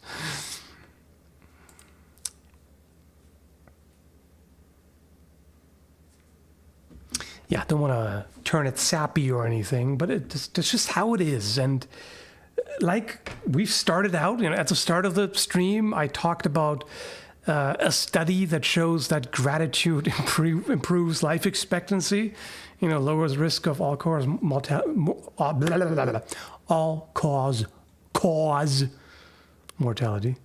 All-cause, what the hell was that even? Yeah, it's good to remind yourself, to be mindful, because it's all too easy to start taking things for granted. Even if you don't mean to, it's easy to just kind of slip into it just out of habit. You know what I mean? Anyway, thanks, Nova Star. Could you look up Toji versus Megumi one-handed spike? I can. But I won't. No. What's going on here? Okay. I'm assuming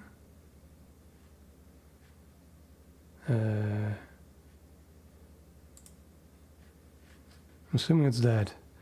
Hang on. I'll get back to the other chats, by the way. Just give me a second. Browser. I'm assuming you mean this thing here. Is that a spike? Hey, I just want images, not... I don't know what's going on there.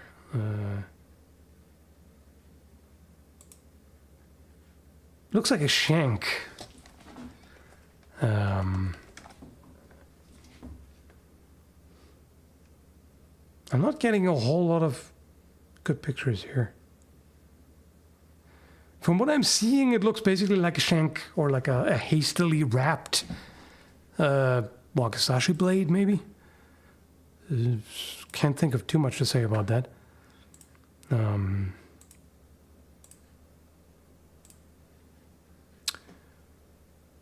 Thanks, Lucas. Working out again. Can you recommend using those Indian clubs for sword training? I've heard good things about them. I haven't used them myself, but I have heard about plenty of benefits of exercising with those. I mean, I have a tetsubo that I sometimes use as a large Indian club. Thanks, Viscount Flipmo. We appreciate you and also need to know your favorite Bronze Age weapon. Khopesh. That's an easy one. Thanks, Peter. Sorry it's been a while since I caught a stream. Have you ever considered offering to choreograph historical fight scenes? My goodness, it's not a difficult sentence. I have not, no. I've sometimes been approached about it. And, you know, if it's something quick, I can just give people a little bit of feedback here and there. But if it's a longer project, I haven't had the time for it, unfortunately.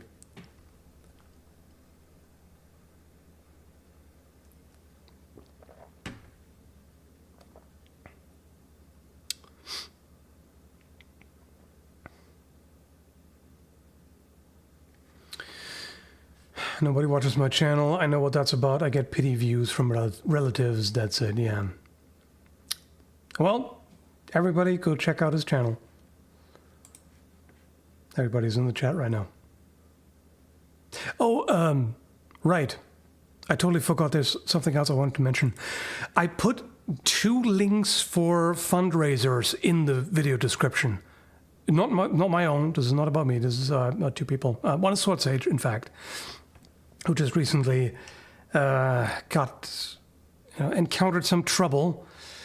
A deer that did a lot of damage to the car and it needs to be fixed now. And, you know, one of those random random blows that life strikes sometimes.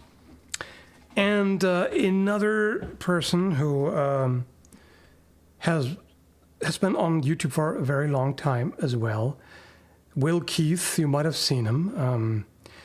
He's gotten a lot of shit. He's gotten plenty of ridicule for, you know, the way he looks and talks and everything. But he's also in a very tough situation. I don't know why YouTube suddenly brought that up, but it suddenly showed me this video where he talked about how his life has fallen apart and you know, he's living in a motel right now and has to take care of his mother and grandmother, I think, who were aging. I might be misremembering, but yeah, I figured I'll put that in the description for anyone who happens to feel in a generous mood. Consider that. Consider helping out. You may not know him in particular, I mean, or you may, because he's got plenty of videos on YouTube. And Sword Sage you probably do know. So, yeah, there's that. Thanks, Novastar. Would the 5.45 by 18 millimeter cartridge be useful for a PDW? I'm not actually familiar with 5.45 by 18. What is that caliber?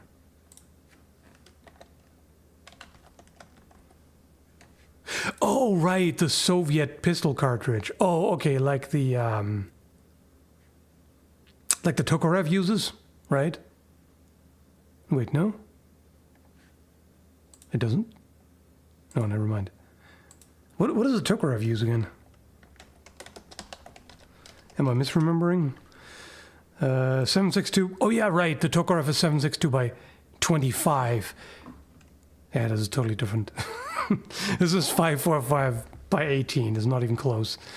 Yeah, I'm not familiar with that at all. I have fired the Tokarev in 7.62 by 25, but this caliber I know nothing about. Sorry. And I'm not going to make things up.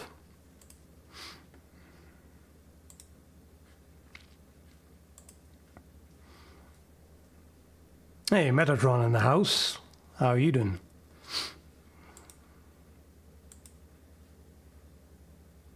History goat.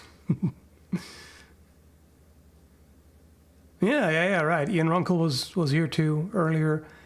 And yeah, Sword Sage and Metatron. Now I'm almost thinking like, even I was intending to end the stream pretty soon, just about now, but now I'm almost curious, like, who else is going to show up randomly? Which is silly, of course, because whenever you wonder what else is going to happen, nothing's going to happen.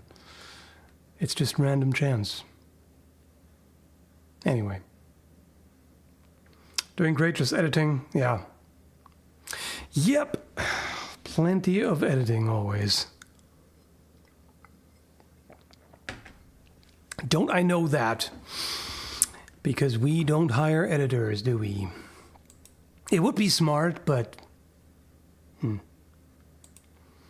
One-man show it is.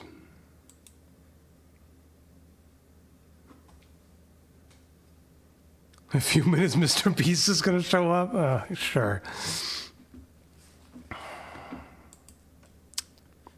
And then the entire chat can be like, how dare you build homes for the homeless?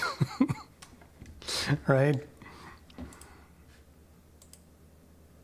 I have actually never watched a single video of his.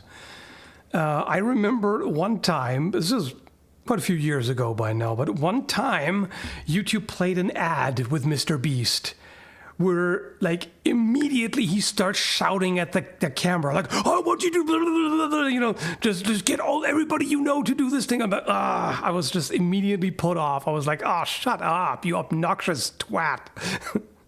That being said, I knew nothing about him then. I know still next to nothing, just a few things that pop up here and there. But that YouTube personality behavior is just obnoxious to me. That's like an immediate, just get the hell out of my face, I hate this reaction from me, you know? That was my only exposure to him ever. Otherwise, I've only ever seen pictures of him or like thumbnails or, social media posts where someone complains about the charity work that he does. Whatever, like that's literally all I know. But that ad was hella obnoxious. I can tell you that much. Just YouTube personality 101.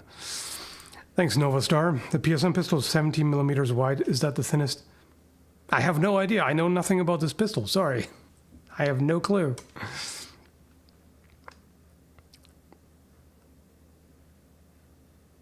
I mean, 17... Wait, that can't be right, though. It can't be 17 millimeters wide. Anyway, thanks, Crikey. I like the new videos at the sword store with a cute, nerdy manager. Owner, actually. Founder and CEO. She was so nervous when you were holding the longer swords. Yeah, she was a little bit nervous, but... I mean, like, she didn't know me, other than from the videos, so it's understandable, but she relaxed more throughout the conversation.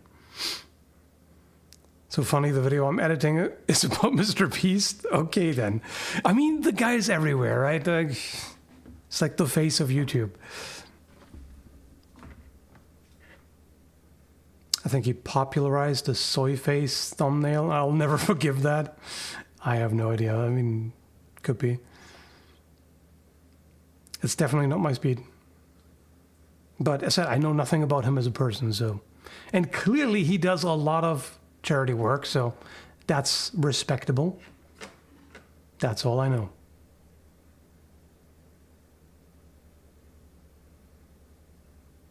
I feel like anyone who manages to get a collab with Mr. Beast is going to explode. Like, they're going to get so much exposure from the biggest YouTube channel. Or is he the biggest? Is he literally the number one? Or if not, then must be like top 3, right? I don't know. Either way. That would be crazy.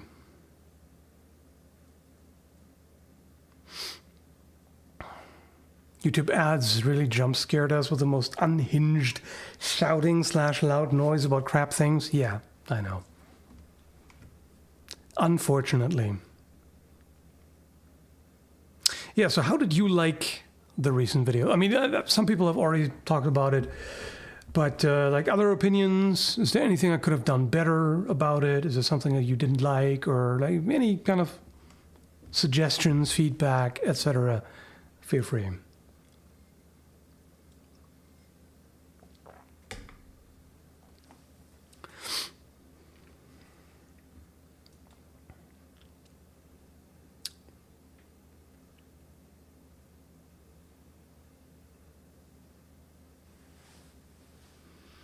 I did not watch your last video. How dare you, sir?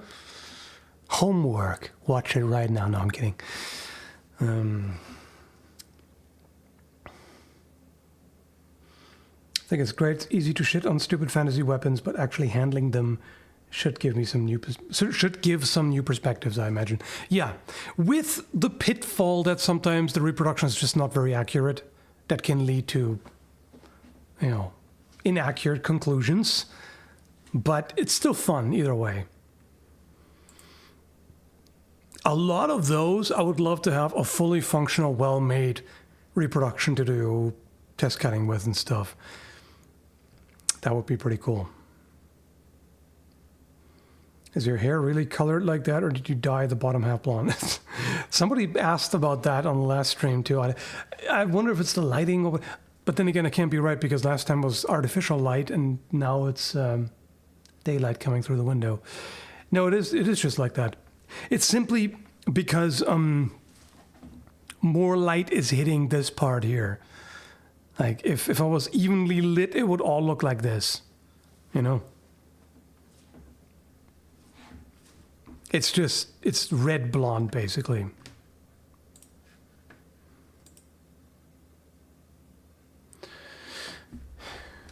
"40 minutes of unskippable ads is nuts." What? Who gets 40 minutes of unskippable ads? That can't be right. 40 seconds, okay, but 40 minutes, that's no. That's not a thing.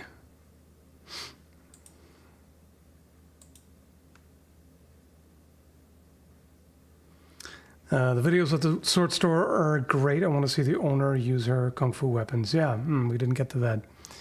And we also wouldn't have had the space.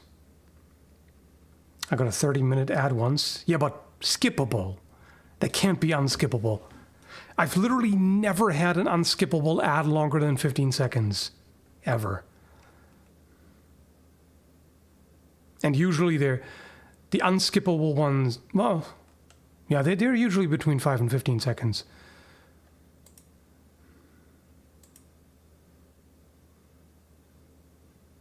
I definitely get 40 seconds on unskippable ads on certain channels.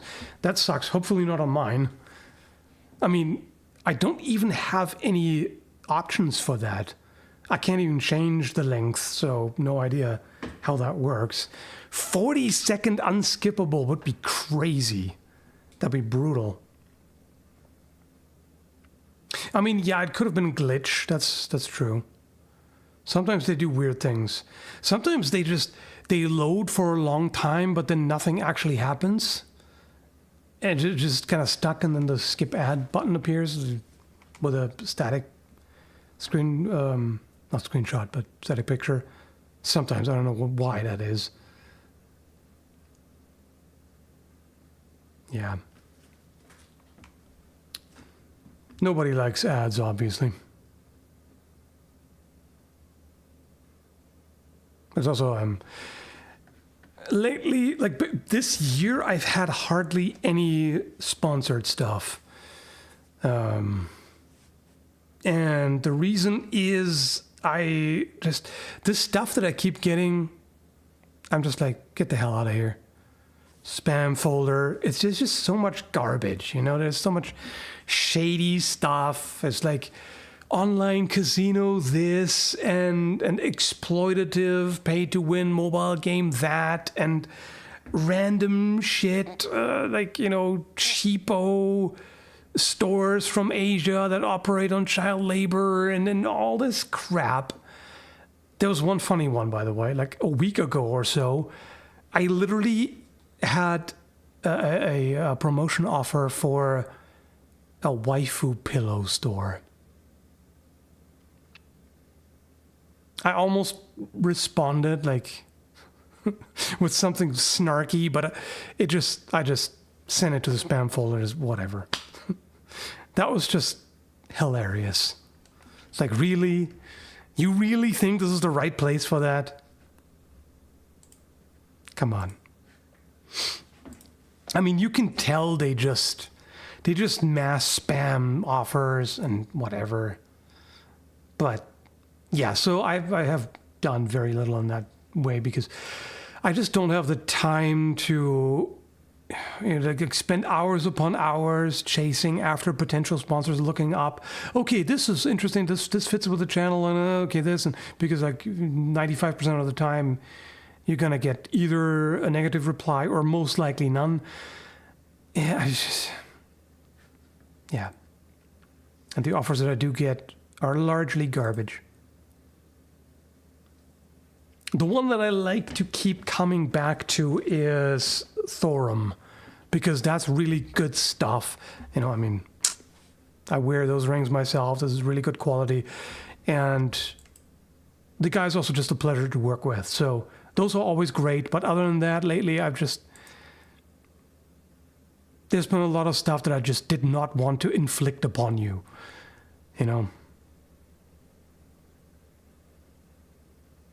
I don't just want to take anything just because it pays. Like, yeah, do I feel it? Yes. Income is down compared to taking more sponsorships, but I just don't want to. It makes me feel dirty, to consider that. The body pillow would be hilarious. Do it for the lols.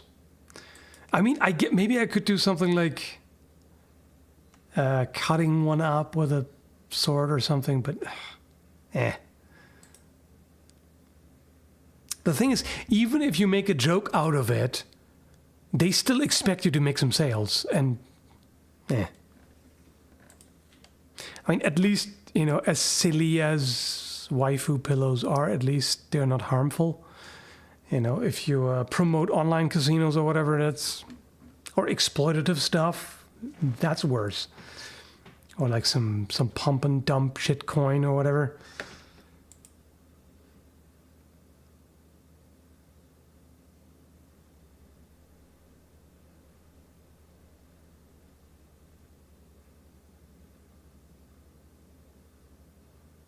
The ads do be sus, yeah.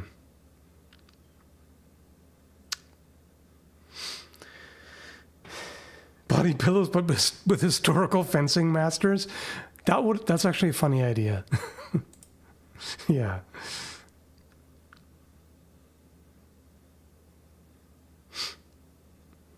Kind of a weird question, but do you ever think that YouTube handles you the way it does because of political reasons? No, not at all. I mean, no offense, but the whole Norse thing makes you seem like an extremist. That's a very, no offense, but pretty ignorant thing to say. I mean, I get it. Like it has been co-opted by some right-wing nut jobs and everything, but it's just whatever. I also don't think much about it because it's kind of a holdover. Because like I used to be interested in Nordic mythology and Viking history and blah this and blah that. These days, not so much anymore. But no, I'm kind of stuck with the name, right? After you've established a channel for so long, you don't want to suddenly just change everything and rebrand and all this. It's like whatever. It's just a name, and as far as I'm concerned. I mean, in all fairness, I still stick with with that helmet for the avatar design, just because it's my favorite kind of helmet. The spectacle helmet I've always liked. I guess I could change it to a Corinthian helmet if I wanted to, but it really just doesn't matter much to me one way or another. I just think it looks nice, like there's nothing. But regardless, I can pretty much guarantee you that it has nothing to do with that. Because I've seen this many, many times with a lot of channels that just climb up and they start to get pretty successful. They amass a lot of subscribers and all that. And they do really well. They keep doing what they do. And then eventually just very slow, steady decline for no apparent reason other than, I guess, it's just wearing out. Like people start to lose interest or whatever, or there's natural fluctuations in what people are interested in, this and that and the other. And at some point, you've already covered so much that it gets more difficult to come up with new things. There's a lot of different factors that come into it. Politics have nothing to do with it, especially since I never cover politics in the slightest. I don't even hint at it, generally, so no.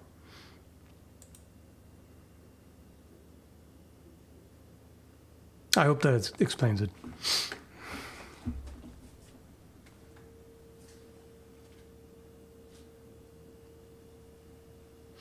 Nothing political about the North stuff in itself, even if some radical extremists connect themselves to it. Yeah, exactly.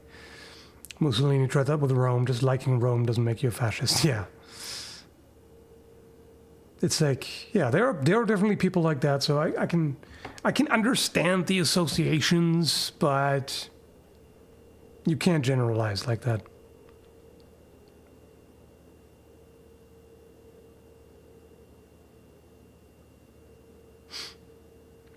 No politics, please. It triggers my anxiety. I can understand that, and don't worry, I don't do politics.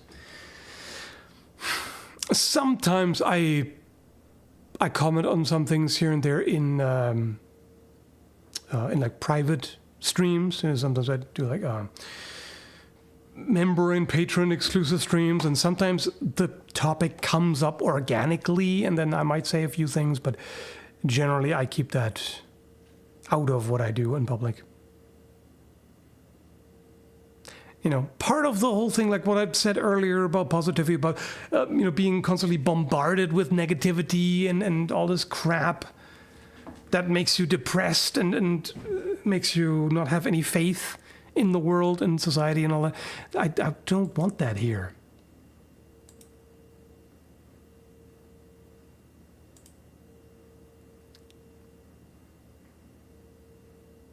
You've covered weapon bans. Isn't that political? Yes. You can say that. I don't know how to specify what I mean exactly.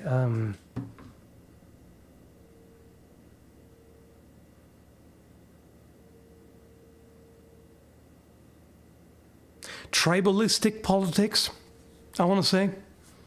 You know, the left versus right tribalism, that kind of thing.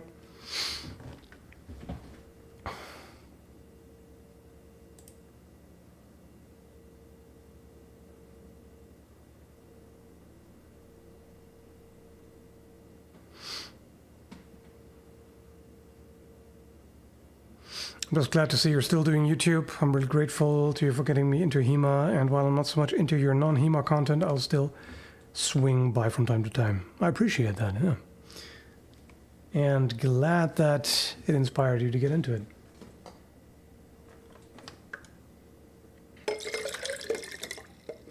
You know, that's the thing. There would be nothing wrong with political discourse if it was done properly. With reason instead of, just prejudice and judgment and straw manning especially and ad hominems and all this other bullshit where people don't actually care about arguing, about having discussions. People only care about their side winning and the other side needs to be destroyed, and there's just no place for constructive discourse. For the most part. It happens sometimes, but a lot of it, unfortunately, is not. People, when it comes to politics, people often do not talk to other people. They talk to cardboard cutout stereotypes of the opposing position, like strawmen. It's literally shouting at strawmen. That's all it is. And by the way, I'm not even a centrist. I'm like, I don't subscribe to this, everybody is right in their own way. Like, everybody has reasons to act the way they do and to believe what they do, but some positions are just pretty horrible. There's no way around that in my worldview. But anyway, there's still a different way to engage with that. And that's all I'm going to say on this topic. Because as I said, screw politics, it doesn't belong here. Don't want it on the channel. other than a set like weapon laws and stuff. But nope, tribalism.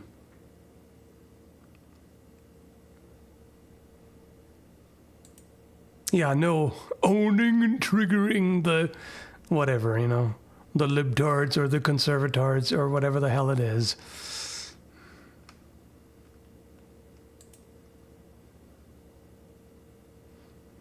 So you don't subscribe to my political ideals of setting grandmas on fire? No.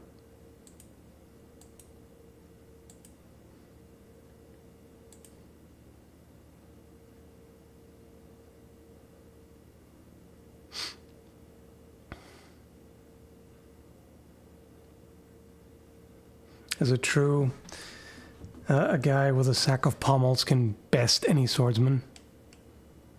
You're not supposed to know that.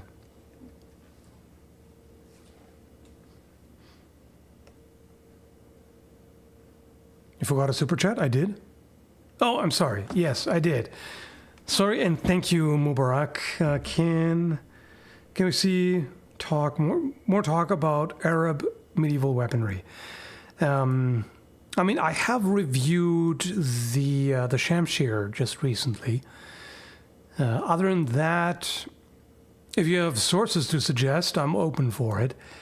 It's a bit more difficult for me to find good sources about that are in English, you know. But I'm open to it. I mean, I generally like to cover a greater variety of different weapons from different parts of the world. It just sometimes is a bit more difficult to find information about it. Particularly, for example, like Maori weapons and like Polynesian weapons and all that. It's a little bit more difficult to find good information in English. That's it. I mean, I guess Maori should be easier because you get New Zealand sources in English, presumably. But yeah, there's plenty that is not that easy to come by.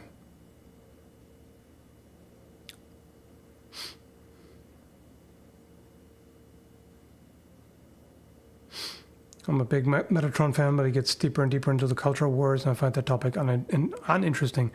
Yeah, the cultural wars don't even get me started. I mean, you won't get me started because that's the idea, what I just said, but I despise that. That's exactly what I just said earlier, where, everybody just keeps shouting at strawmen without actually... And when they do engage with actual positions and arguments, it still derails into tribalistic shouting matches and batshit nonsense. Anyway. You ever did any medieval wrestling? Not so much. I mean, it is part of HEMA, like just with longsword even, and then just anything. There's some wrestling involved, but I've never practiced it extensively. Like there are some manuscripts or sections of manuscripts that deal exclusively with just grappling without weapons. I've not done that in particular.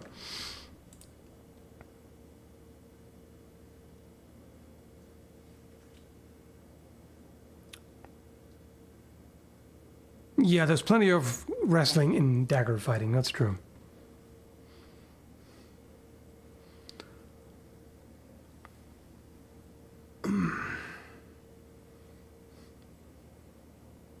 Would be pretty cool to see everything devolve into chaos and destruction, though.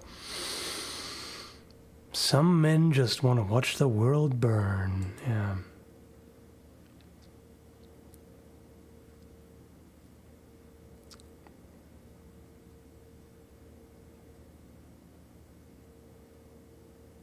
Turkish oral wrestling? Yeah. That's not for me. No thanks.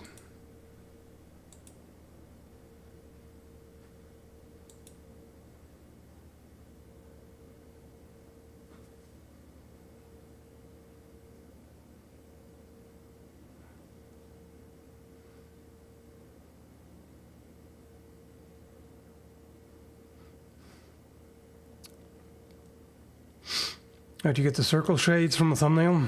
From a local optician. Because these are actually prescription glasses. So when I'm outside, I can still see well. I don't need much correction, but it still helps for reading, signs and stuff. The only problem is these are polarized, so they make it a lot more difficult to read the screen. But yeah, that's what I wear on sunny days because my eyes are awfully sun sensitive. I mean, with how pasty I am and how blue those eyes are, that's just comes with the territory. They're just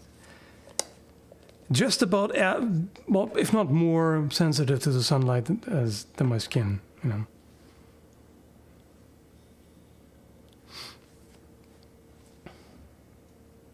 So yeah.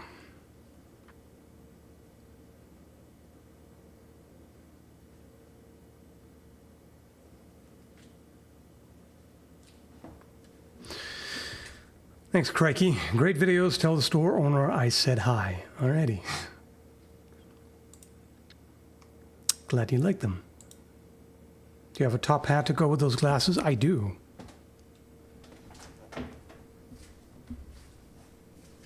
It has been featured in videos.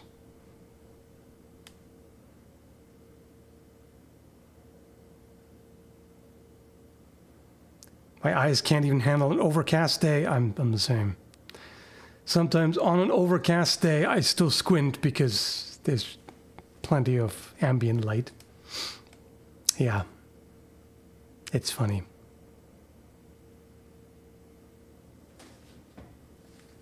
Any bowler hats? Not currently. I might get one at some point. I used to dislike bowler hats, but now I've come around. Now I'm like, you know what? They're just shorter top hats. They're actually kind of neat.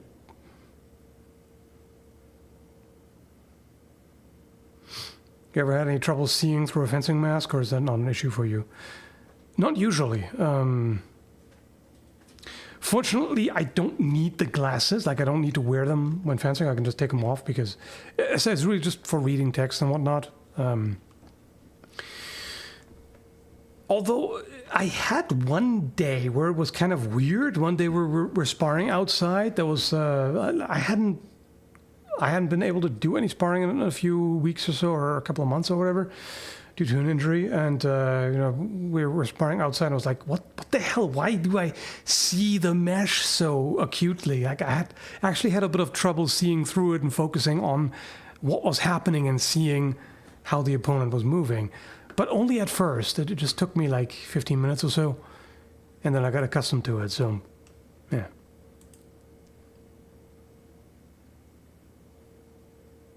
Sometimes it's like when you're outside, sometimes the sun reflects off of the mesh and interferes, even if it's a black mesh.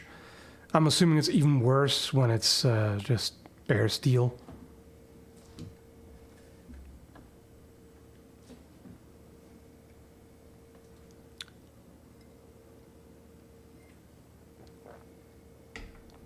I always squint. Everybody thinks I'm pissed off all the time. You're doing the Clint Eastwood constantly.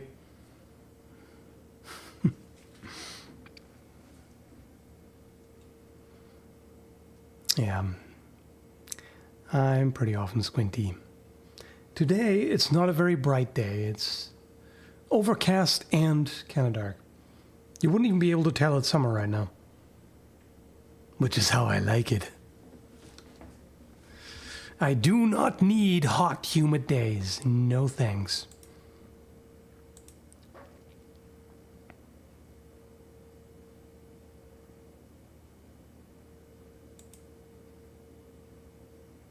Yes, I've been told I look like a young Clint Eastwood. Now, there you go. Nothing wrong with that.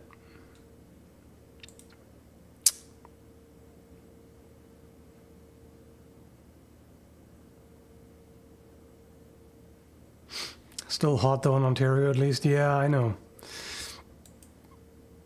There are benefits to living in Canada's mildest province, for sure. We did have a heat wave here too, but that heat wave lasted all of 2 days. During those 2 days, it was pretty bad because with humidity, it got up to a humidex of 36, which is awful by local standards. For other provinces, not that big of a deal, but here that was quite something. Thanks, Dave. Your 2 enemies video was wrong. There's a 3rd enemy, intimidation. Wait, what? What, 2 enemies video? Okay, you're probably just making a joke. How do you deal with intimidation? I don't know. I'm such a big thing, and I'm just Joe Schmo, the armchair expert. Yeah, I like it. That definitely sounds like a lot of comments. Oh, now I know which one you mean. Yeah. The 2. Okay, yeah, that video. That spontaneous video that almost nobody watched because it was just some spontaneous bullshit. I mean, it had a message and all, but it just, yeah, it's not the usual content.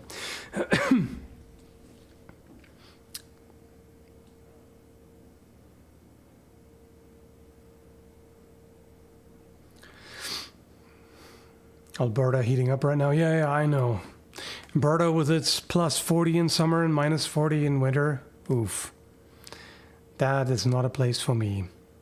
Also because it's kind of Canada's Texas, so yeah.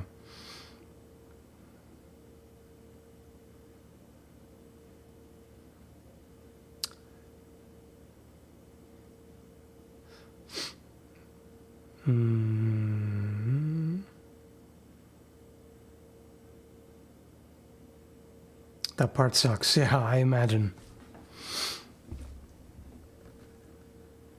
It would be bad enough if it was just harsh winters, but then at least mild winters. But both, you know, awfully hot summers and frigid winters are just...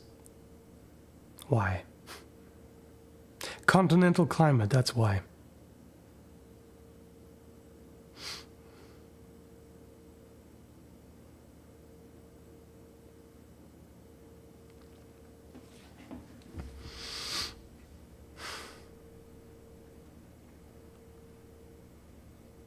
Nobody watched. Writes it down. Want to see now. Yeah.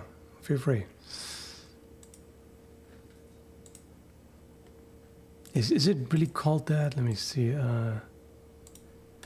Yeah, something 2 enemies. Let me see. What's the exact video title? Okay, the exact video title is "The Real Enemies Are." And yeah, the thumbnail says "The 2 Great Enemies." How many people actually saw that? Let me see. It's... okay, 47K views. It has increased. That was way worse. By the way, I'm guessing nobody noticed it. For the thumbnail of this video, the background is actually a picture at a cemetery, which is intentional because, you know, positivity and everything, but memento mori, right? It's like, try to live your life fully because it will end eventually, so make the best of it. That kind of. Not the like, happy-go-lucky, naive, fake positivity, but more that kind of thing. That was my intention, at least. Call it pretentious if you want.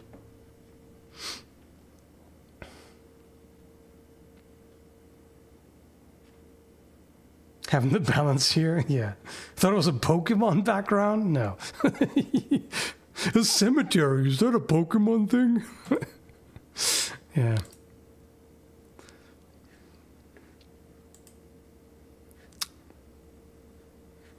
Rotting corpse, I choose you. Urn of ashes, I choose you. Oh, that's dark. Somebody just... Grandpa, I choose you. Just opens the urn and tosses it. The ashes go everywhere. Oof. Dark. I like it.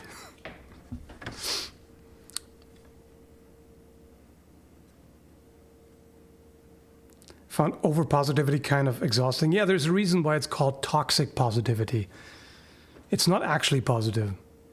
It's forced, and it's usually the kind of thing where people get really judgmental of anything negative. Like if somebody's just being real about challenges they have, like, no, you're being negative. It's not good.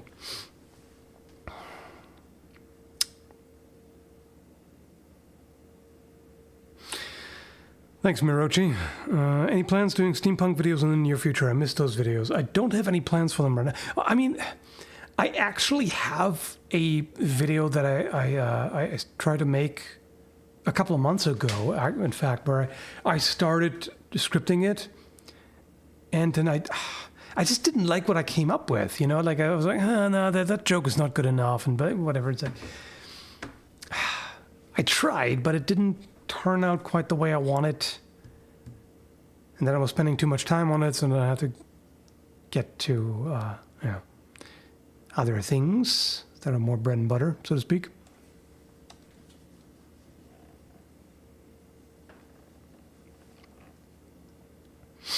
Have you watched any anime? Yes. Not a whole lot, but some of my favorites are, when it comes to old school, Vampire Hunter D, and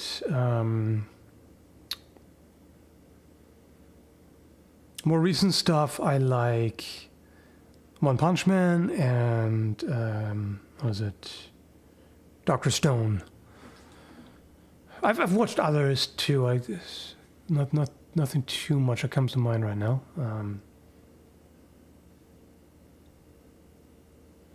My memory isn't very good. I mean, I have a bit of a love-hate relationship with Dragon Ball Z. It's like, I like some of it, but there's a lot of it that frustrates me with kind of wasted potential. Because it could have been so much better than it was. It was great in some ways and sometimes. In fact, overall, it was pretty damn good. But they did a lot that I did not like.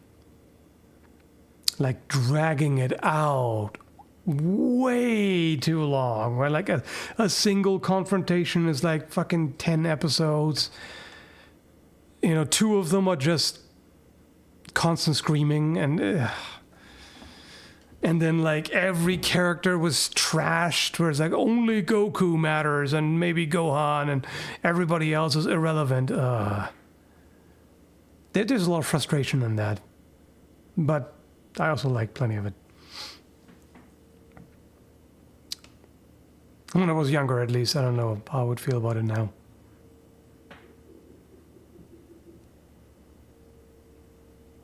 Invincible, yes. Not anime, but yeah. I love Invincible. It's great. I like Tien. That guy just got trashed. Absolutely. They gave him that one moment where he was allowed to shine for a little bit. You know, where he held up Cell and just kept blasting him back into the hole in the ground and almost died in the process. That was such an epic moment. It was amazing. But that's all he got pretty much. Otherwise, they screwed over just about everybody.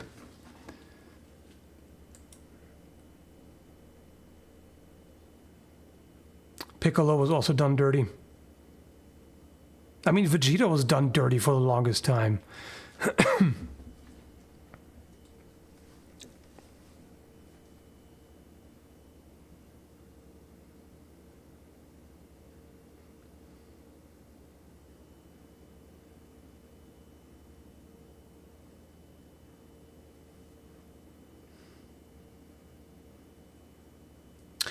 Yes, I know there is a new movie where they actually treated Piccolo right, where he got a new form. I haven't watched that yet. As far as I know, that's not considered canon, which is kind of weird, but yeah. Who wasn't done dirty on TV? Yeah, well, Goku. That's about it.